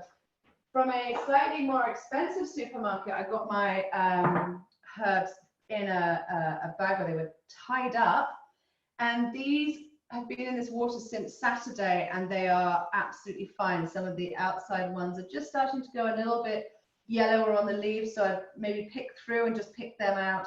But you know, I trimmed off the bottom, made sure the bottom was in water. I've been changing the water every couple of days. This basil, I think, is from before Saturday. This is like maybe Thursday or something. I got this basil, and it's just been sitting in the fridge quite happily. It's just, there's a couple of leaves just starting to go there. I need to use this in the next couple of days, but it keeps for much longer than if they were just left in their bag.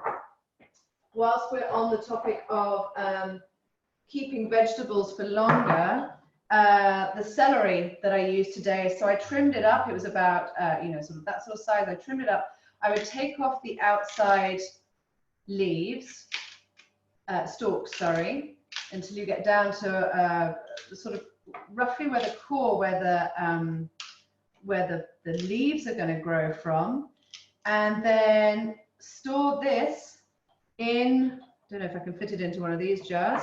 In these jars, these guys I've had going for ages, and they are just keeping on, let's try and get one out. They're just keeping on chucking up new leaves. They keep growing, and some of them are starting to get roots. So I have to kind of occasionally, this one of parts of it will rot, and you need to take it out and refresh the water every couple of days. And I just go over it with my fingers, and anything that feels a bit soft, I push off so that it's not tainting the water. And this is now actually ready to plant out in a pot. But what I love is the leaves, and I eat them. I chop them up on my salads, which is why there's not very many leaves left on them. But it's a really great way to get the most out of your vegetables. It is, and you know, every part matters, and some parts of the vegetable are more dense in these bioactives than others. And the one that's top of mind in celery is apigenin, A-P-I-G-E-N-I-N. So once again, it's a bioactive that can activate our innate antioxidant system. So any which way we can, in that case, we're looking at celery, but any which way we can use different parts of the plant and enhance the whole mixture with herbs and spices. So basically, we have a block and tackle for the immune system. And I'll come back to that and talk very quickly about some other uses of these bioactives as well. Okay. So I haven't put any chili pepper in here because, again, I want my son to eat it. But, you know, totally add some chili in here. Just take the seeds out if you don't want it to be too hot. But that pepper will actually add another layer of flavor. If you think about Southeast Asian cooking, where they tend to balance the sweet and the sour and the salty and the heat all together.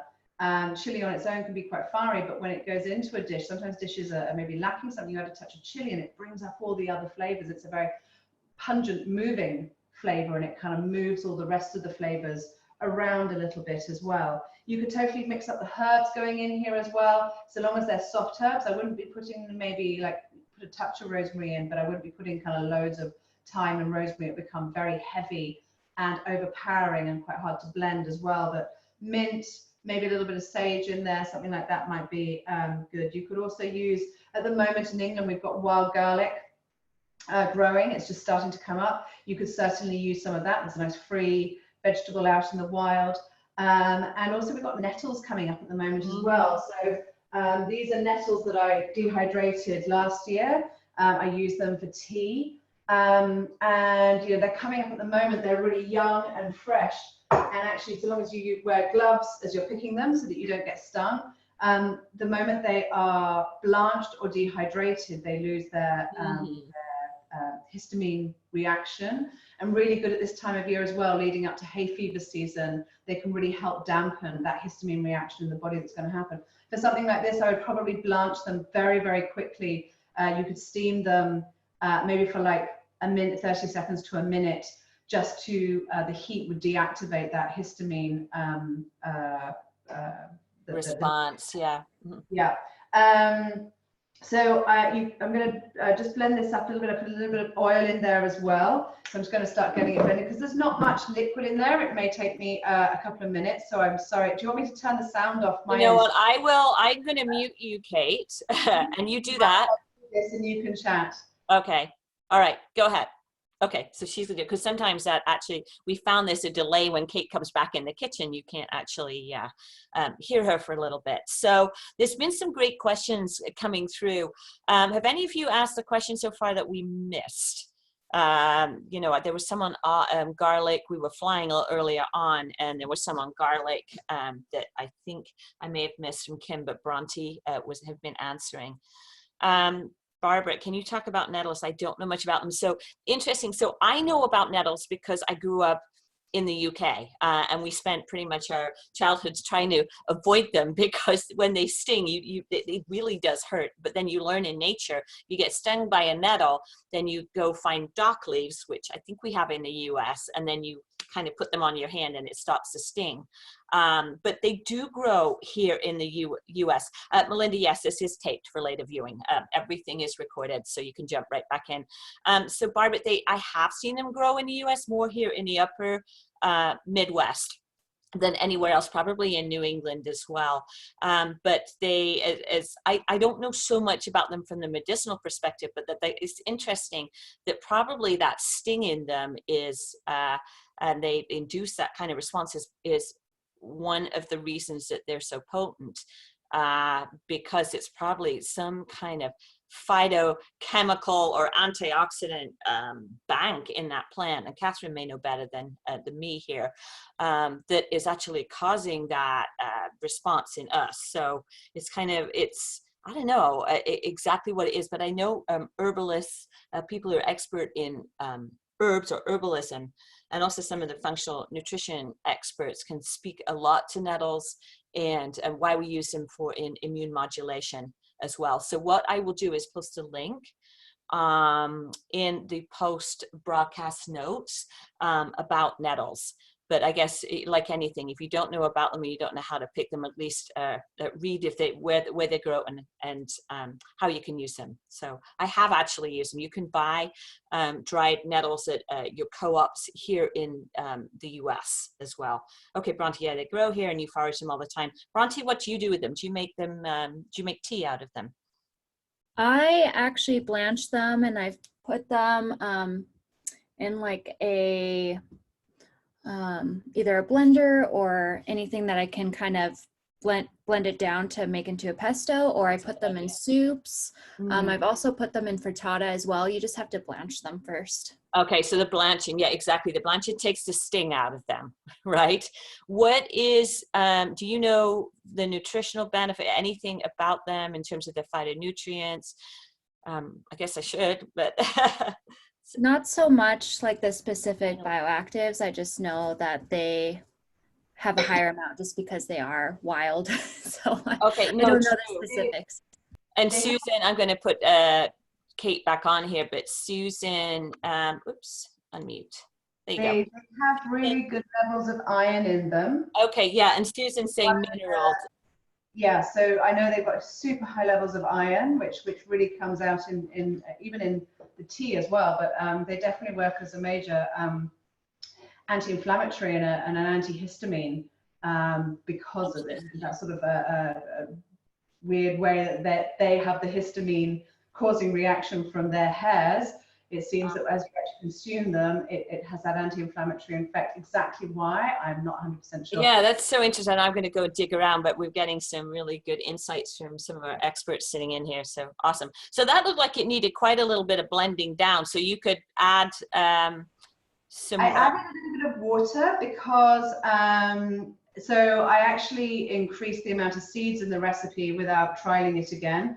I kind of went, oh, it'll be fine with an extra half cup of sunflower seeds, and then it's obviously not. So I've added a small amount of water. You could add more oil to it, but my oil was coming really slowly out of the bottle. So I've added about 3 tablespoons of water probably. So that's about 45 ml, just to actually get it to move. Also, if you were in a blender, if you were doing it in a food processor where the blades are wider, you might be able to get it to blend a little bit easier, I think, because of it's very thick in the narrowness of the bottom of this.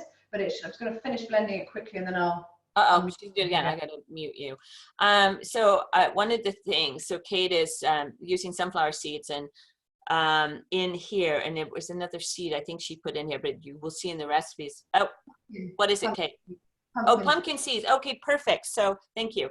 So both of those seeds, again, if you look at here in the US, we use this USDA Standard Nutrient Reference Database. What you'll find that when you start playing around and compare the nutritional values of foods, and this is what I did to create the roadmaps that I created, what you find is that certain foods come to the top all the time that are, I like to say, they have the most amount of vitamins or nutrients per bite is a nice way to look at it. And pumpkin seeds are in there, sesame seeds, and sunflower seeds. And it's very interesting. Also chickpeas and lentils. And I know that's not why Kate used all of these today in different ways. So actually, we didn't do a chickpea recipe. She decided not to. But, you know, again, when you're looking at how do you get the most value, nutrient value per bite, using these nuts and seeds is one way. It's like, you know, that in infusion of nutrients. One of the things too, and you'll hear it on the podcast, if you listen to the one from Wild Health MD this morning that we posted, I said it's a very good podcast in this environment. You know, one of the questions, two questions come up right now: vitamin C and zinc. You know, everyone wants to amp their vitamin C and amp their zinc. And one of the, you know, of course, the best ways to infuse nutrients is through food. And so the nuts and seeds are wonderful sources of zinc. And the recommendation is, as we probably all know, is you certainly can get your vitamins and minerals from your multis unless you have a gene SNP or a gene variant that would suggest that you do actually have challenges uptaking vitamin C or zinc. Because, you know, the one thing that we want to reinforce, and I know that not everyone is a health expert sitting in on here, so I'm just going to make this point that when we start to abnormally dose with different vitamins and minerals and even herbs, we change the biochemical and physiological balance of the body. And zinc would be, it's, you know, it's touted as eat zinc or have foods rich in zinc or take a zinc supplement is, quote, good for your immune system. True, but most nutrients are going to play some physiological role.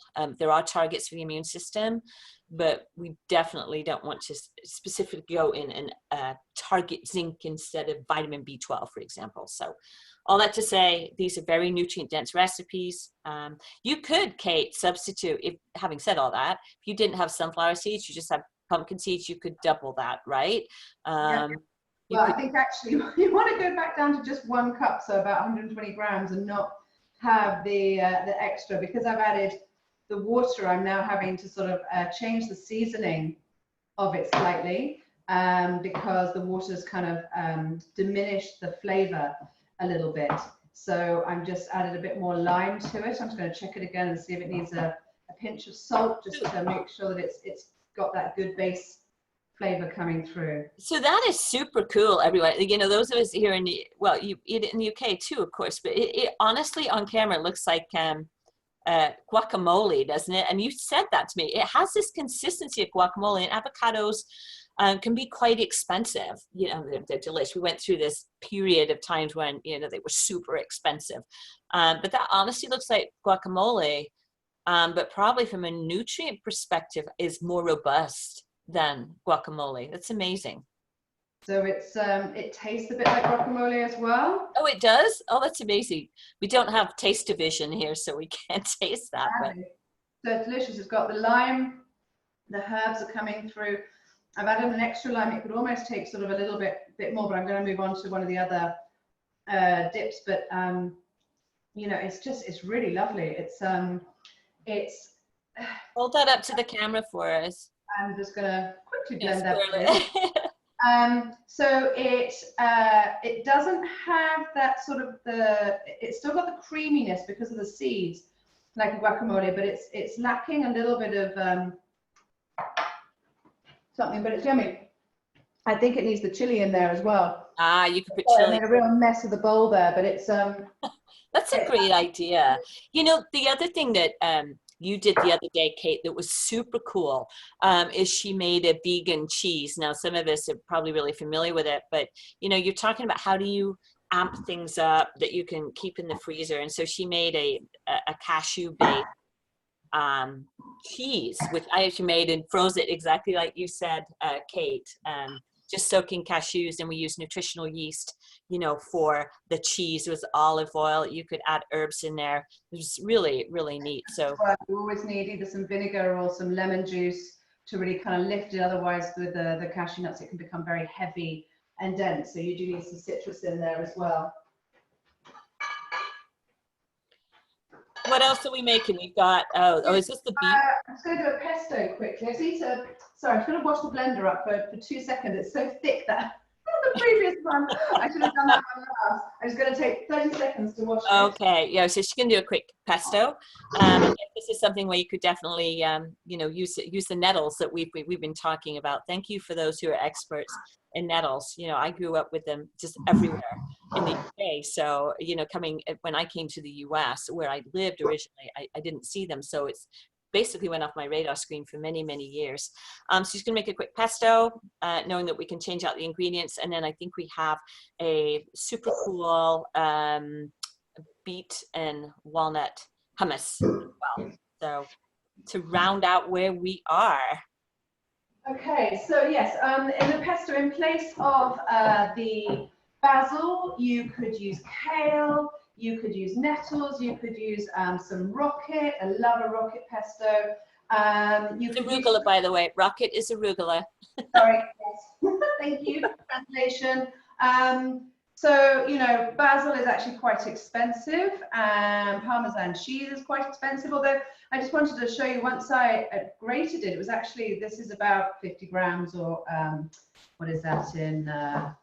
It's about 2 ounces. Yeah, 1.25 ounces. So that was like a quarter of the block that I bought. So it ended up being about 50 or 60p for that bit of cheese, but it's going to add so much flavor, and this is going to do so many dishes that, you know, it's adding that extra bit of protein in there as well. So you don't have to put the cheese in at all, though. So I've got this is nutritional yeast. You could use nutritional yeast there, maybe. Totally. If you don't put any cheese in, it's called a pesto. If you put the cheese, it's called a pesto. But yeah, you could always use the nutritional yeast flakes. So I've got about 150 ml of olive oil here going in as well. And like I said, with that previous dish, I would have rather have used the olive oil, but it was coming out so slowly out of my bottle. I've got a load of pine nuts here as well. Now you could use any nuts or seeds that you wanted. You could use pumpkin seeds again, sunflower, anything that's soft. Even like pecans or walnuts would go well.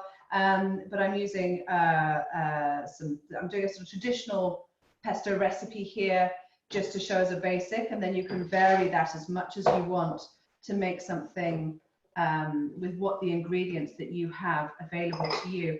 I wouldn't use leaves that are starting to go a bit sort of brown and wilty like this, because they've oxidized and they may make your pesto turn much quicker when it's in the fridge or when you're storing it.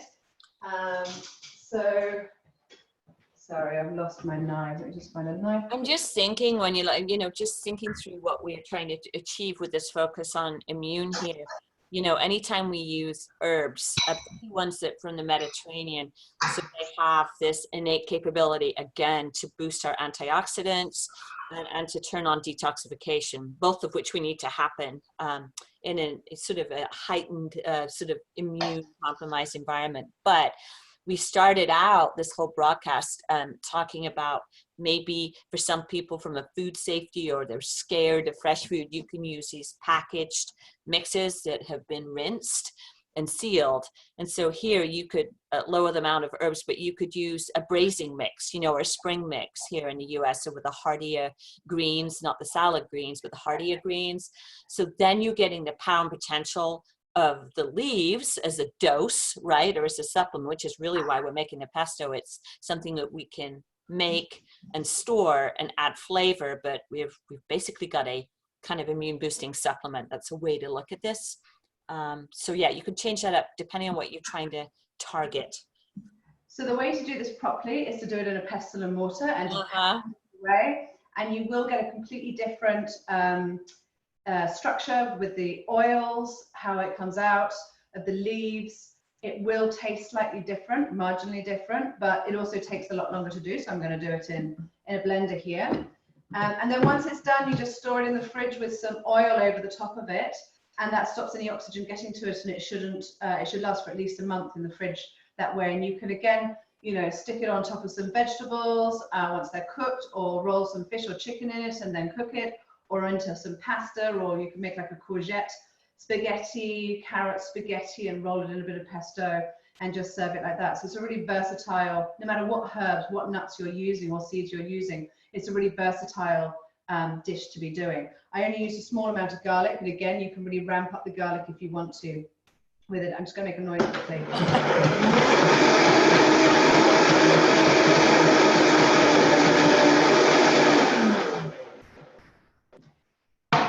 Well, see, as the last one was so thick, this one's a bit runny.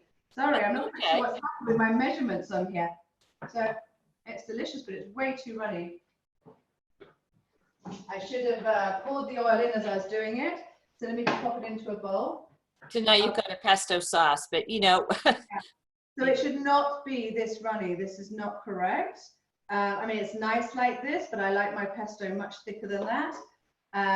So I would say in the recipe, Amanda, have we sent it out yet, or can I? No, we haven't. Nope.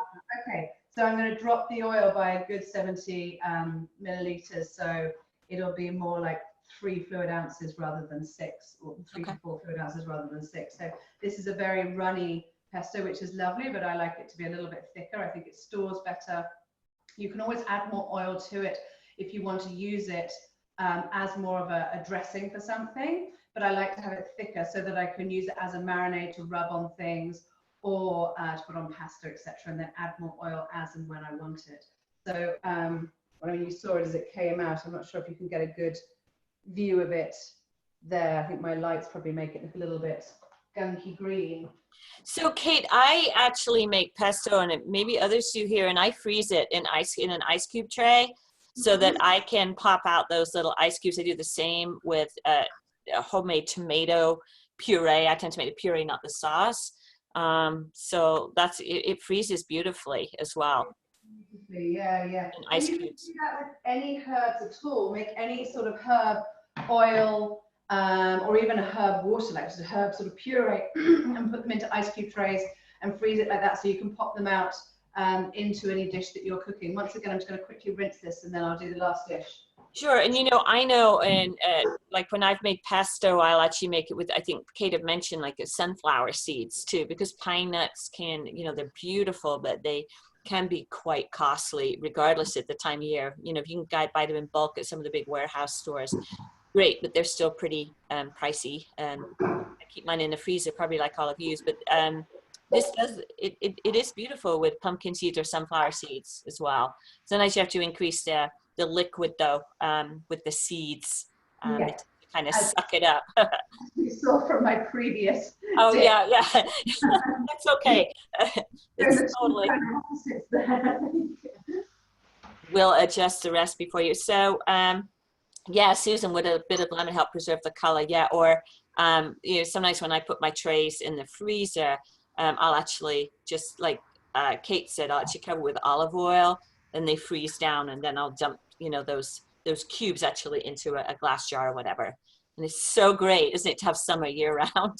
So I'm going to use my lovely recyclable, they're called If You Care is the brand name of my bare rubber gloves, to peel my beetroot. So, you know, here's my beetroot before it was cooked. I left the skins on. All I did was chop off the top part of the roots, and I steamed the beetroot for about 45 minutes. Around about, it depends on the size of them. But if you stick a knife into them as they're steaming, you want the knife to go in almost like it's going into a firm pack of butter. So it should go in smoothly, but it shouldn't be like really easy like it's soft butter. It should be kind of, the knife should go in without any resistance, but it shouldn't be too soft. And then I'm literally just going to use the glove to just peel the beetroot skin off. And I'm just going to jump in here.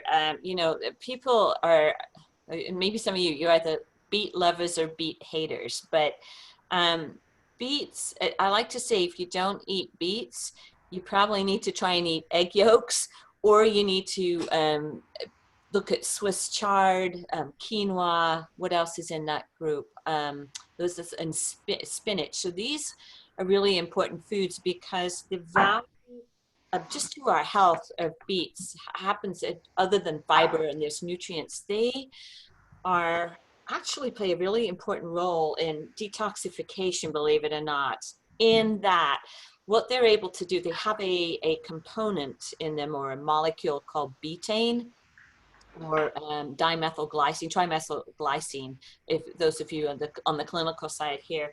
So in the process of setting your body up to remove toxins that we know as detoxification, there's a cycle.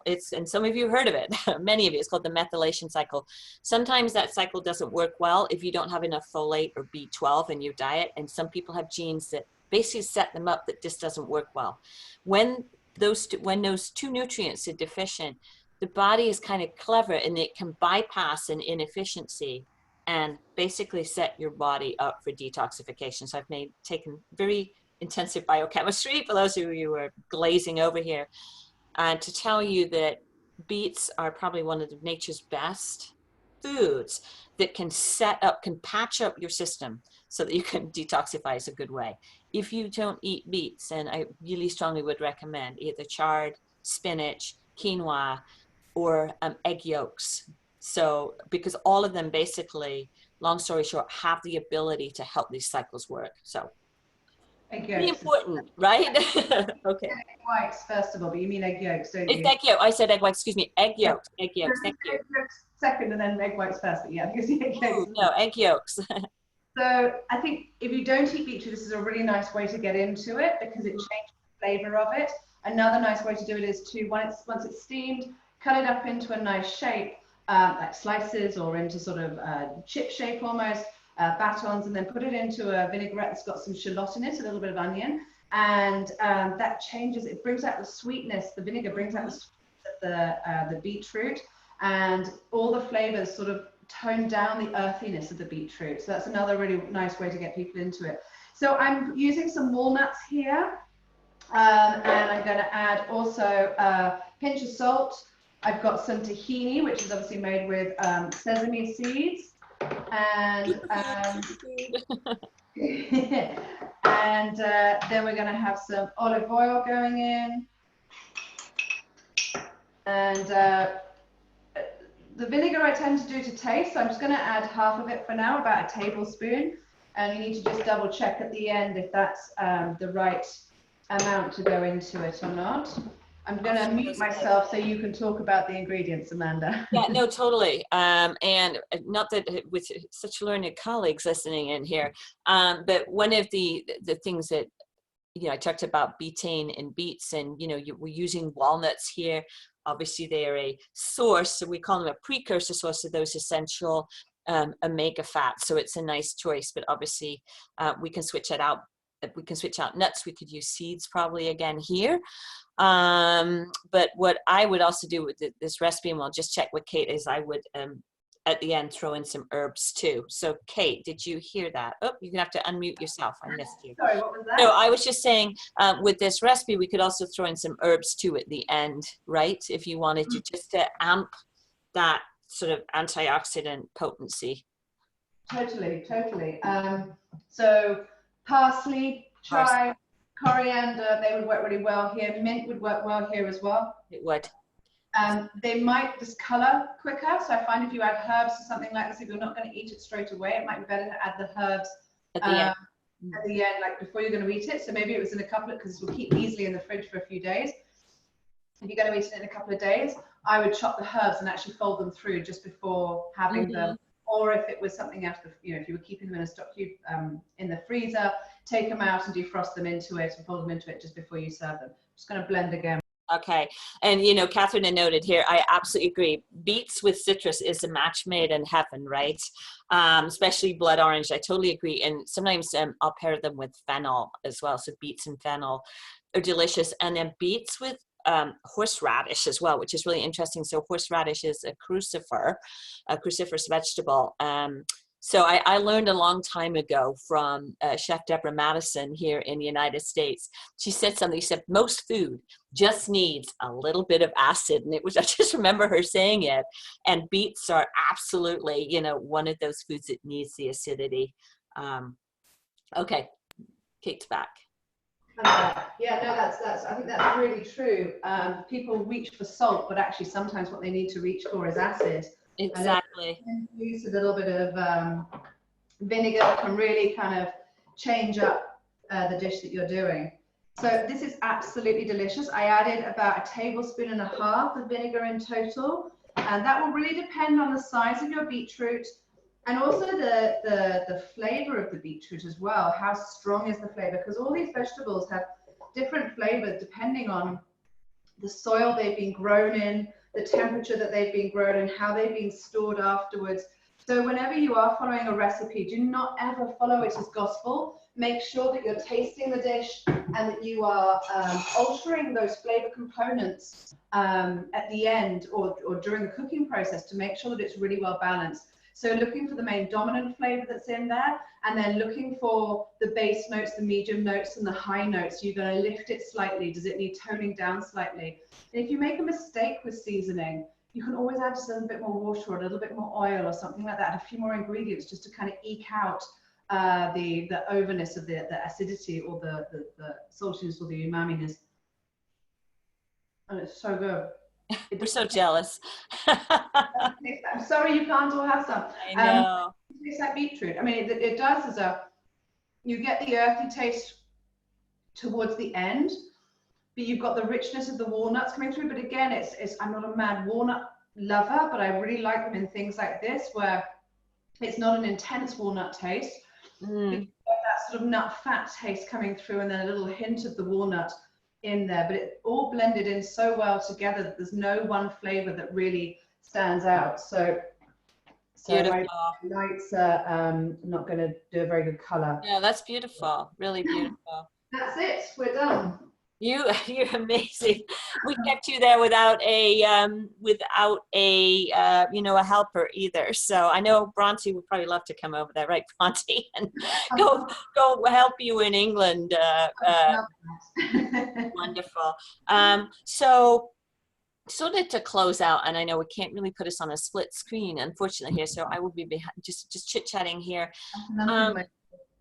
Some of the things that come to mind for me that can really help people. We know the power of herbs and spices, whether they're dried or fresh. The fresher the better, the more potent. But there's lots of ways to kind of, even with simple food, like if we just have a piece of fish, a piece of salmon, a chicken, or what have you, that we can add flavor. So you created that cool bouillon. But some of the things for us to think about are some of those traditional blends like za'atar. From the Middle East, is it Z-A-A-T-A-R or Z-A-T-A-R, za'atar? I think it's 2 A. Za, and then a little a dash, and then T-A-R. Yeah, I think so. Za'atar. Za'atar. I think on the end, there's an E on the end of it, maybe. Right. So a beautiful blend of spices, gomasio from Japan, so with sesame seeds and salt, right? And you can actually put dulse in that, so seaweed. There's some sauces. I'm thinking of sauces, but I'm thinking of these intense flavored sauces and spice blends that are so potent that they're like some of the best medicinal value you can get in the culinary world. So Zhug sauce, everyone look at Z-H-U-G. Is from Vietnam, I think, or maybe it's the Middle East. I'll check. Furikake, and we can post some recipes for these. So these, or dukkha, so these sprinkles and mixes and mixes of spices, and often with salt, are just potent ways into calming the immune system, but activating our antioxidant defense mechanisms. That's what comes to mind as you're making the pesto. What about some go-to things from you, Kate? And then we're going to end here. People have been wonderful, but we've been chatting for a couple of hours. So we had a great chat. So what else from you? Some real go-tos? So, I mean, just remember that these recipes are all interchangeable. So whatever you can grab them. If it's not walnuts, add a different nut in there. Play around with these recipes, play around with seasoning. Look for things that will store. So all of these things that we've done today will freeze really easily. You may end up with a little more water content in them once you've defrosted them. So just be wary of that. So my very watery pesto, well, it's not watery, runny pesto, you know, that's maybe not going to freeze 100% as well. But you know, it's all about changing things up and making sure that you're getting the most variety that you can in these difficult times, and looking at store-covered ingredients. So maybe learning to use some dried pulses and some dried legumes rather than always buying them in a tin where they've been pre-cooked, because they're just so much more expensive that way. Yeah. You know, and they're not difficult to cook. It just takes a little bit of practice and getting used to it, and then using flavors around that.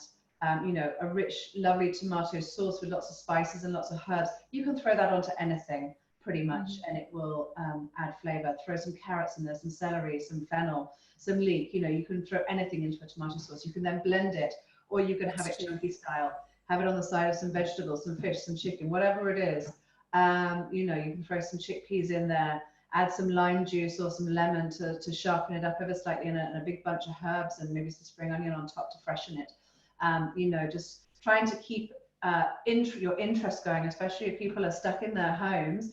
Food become the joyful experience that it should be, and that perhaps has lost its place a little bit in our society today. That's so true. That's so true. And you know, I see over there you have your Instapot. Now, not everyone has one, but there are no excuses not to cook, as you say, pulses, and we say dried beans in that Instapot. You can just go on the web. You know, we don't even need a recipe. So you really, as we know, so many of us listening, that's a great way to extend the budget. The other thing I'll say, and then we'll, you know, say bye-bye here, Kate, with any final points from you, is that, you know, we talked about herbs and spices, we talked about tomato sauce, and we talked a lot about these, how your immune system works with these foods, but probably the most potent, beyond turmeric, group of foods that you can look for are your cruciferous vegetables. You know, the cauliflower, the cabbage, bok choy, what else is in there? Arugula, watercress, even wasabi, Brussels sprouts. Radishes. Radishes. Radishes. If you're afraid of crucifers, please buy bok choy. And if you're still afraid of that, buy the baby. The baby bok choy and the radishes. You don't even have to cook these. Why are they so powerful? Because when you cut them, basically you prep them, you release a very, very powerful bioactive or phytonutrient component in food called sulforaphane. There's probably nothing more potent for your body other than turmeric or curcumin than sulforaphane to get your body to produce those antioxidants, but also to turn on your detoxification pathways, which are important to remove toxins in this day and age. You know, when you're inflamed, you produce a lot of byproducts your body wants to get rid of. So your crucifers are essential. So Kate, maybe we'll pop in the recipe pack a couple of your great recipes that look at that. Touch on was fermented foods, and cruciferous were really in that department. So, you know, making a really simple sauerkraut or a kimchi, you've then got vegetables that you're storing, but you're also getting beneficial bacteria for your gut as well, which is going to boost your immune system. So, you know, looking at so true. Yeah, no, and we didn't talk about fermenting. It was just too much. You know, we kept Kate running here, but, you know, we didn't talk about fermented, but let's sort of end on that from an immune modulation perspective. So obviously not everyone is eating fermented foods or can tolerate them all the time. But even if you're looking at a yogurt, or some of you may be actually eating your kimchi or some kind of fermented relishes, there's probably, along with sulforaphane, curcumin, and quercetin, we talked about, nothing more potent than fermented foods for your immune system. Don't try this at home if you've never done it yet. You know, that there's a process to introduce fermented foods. But what fermented foods do is not only they feed beneficial bacteria, those bacteria produce short chain fatty acids. So it's sort of a byproduct. Butyrate, so short chain fatty acids will include butyrate, acetate, and propionate. There is probably one of the most powerful ways of modulating the immune system is through butyrate. And you almost can think of it as like reaching into your immune system, turning off that powerful NF-kappa B switch. That's the one that really ignites the immune system. and turning on something called IL-10, which is a brake, B-R-A-K-E, in the immune system. So it's like, see how it modulates? It turns off something that's potent, turns on something that modulates, and that comes from eating fermented foods. So it's very, very powerful. That's a very simple description. So yeah, Kate, your point, anything on fermented foods, and we'll say bye-bye. Yeah, so just really quickly, if you are, can they see me, by the way? Yes, absolutely, yes. I struggle with fermented foods with the flip top jars and on the countertop, and then I discovered these really not very expensive fermentation jars where the gases are allowed to escape from the top. It revolutionized the way that I now ferment my foods. I don't have any in the kitchen to show you at this moment because they're literally just all being finished up, but I quite regularly ferment my own ketchup, a very simple kimchi, a beautiful carrot recipe that I think is actually Catherine's from A Place at Her Table. And yeah, these jars are absolutely, I think you can get other ones with little sort of spouts that come out the top. Not expensive at all. Really amazing if you want to get into fermenting in an easier way. That's about it, I think. Okay, I'm going to say bye-bye to Kate. Everyone, I'm just going to pin myself and say bye-bye. I've been the voice behind the scene, but Kate's been the show. So Kate, thank you so much. Thank you for all of you who've joined us here. We have some work to do to give you some additional links and insights and a couple of different additional recipes Kate and I will chat about and add to your recipe pack. So Bronte posted out the link. Bronte, can you do that one more time right now as people sort of sign off the link? Because to get you all that information, we actually need you to sign up for, it's an autoresponder, basically link that will allow you to get the recipes, additional information, and this video, this recording, and absolutely share this out. Kate and I did this obviously for everyone who's on the broadcast, but you know, we care, therefore we share, or we share because we care. That was our intent. So thank you, all of you. And in that email you'll get from myself, you'll have a link to Kate's email, Kate's website, Kate's newsletter, as well as mine, if you're interested. If not, this is from our hearts to yours. And thank you, everyone. Say bye-bye, Kate. Thank you very much, everyone. Bye. Bye-bye.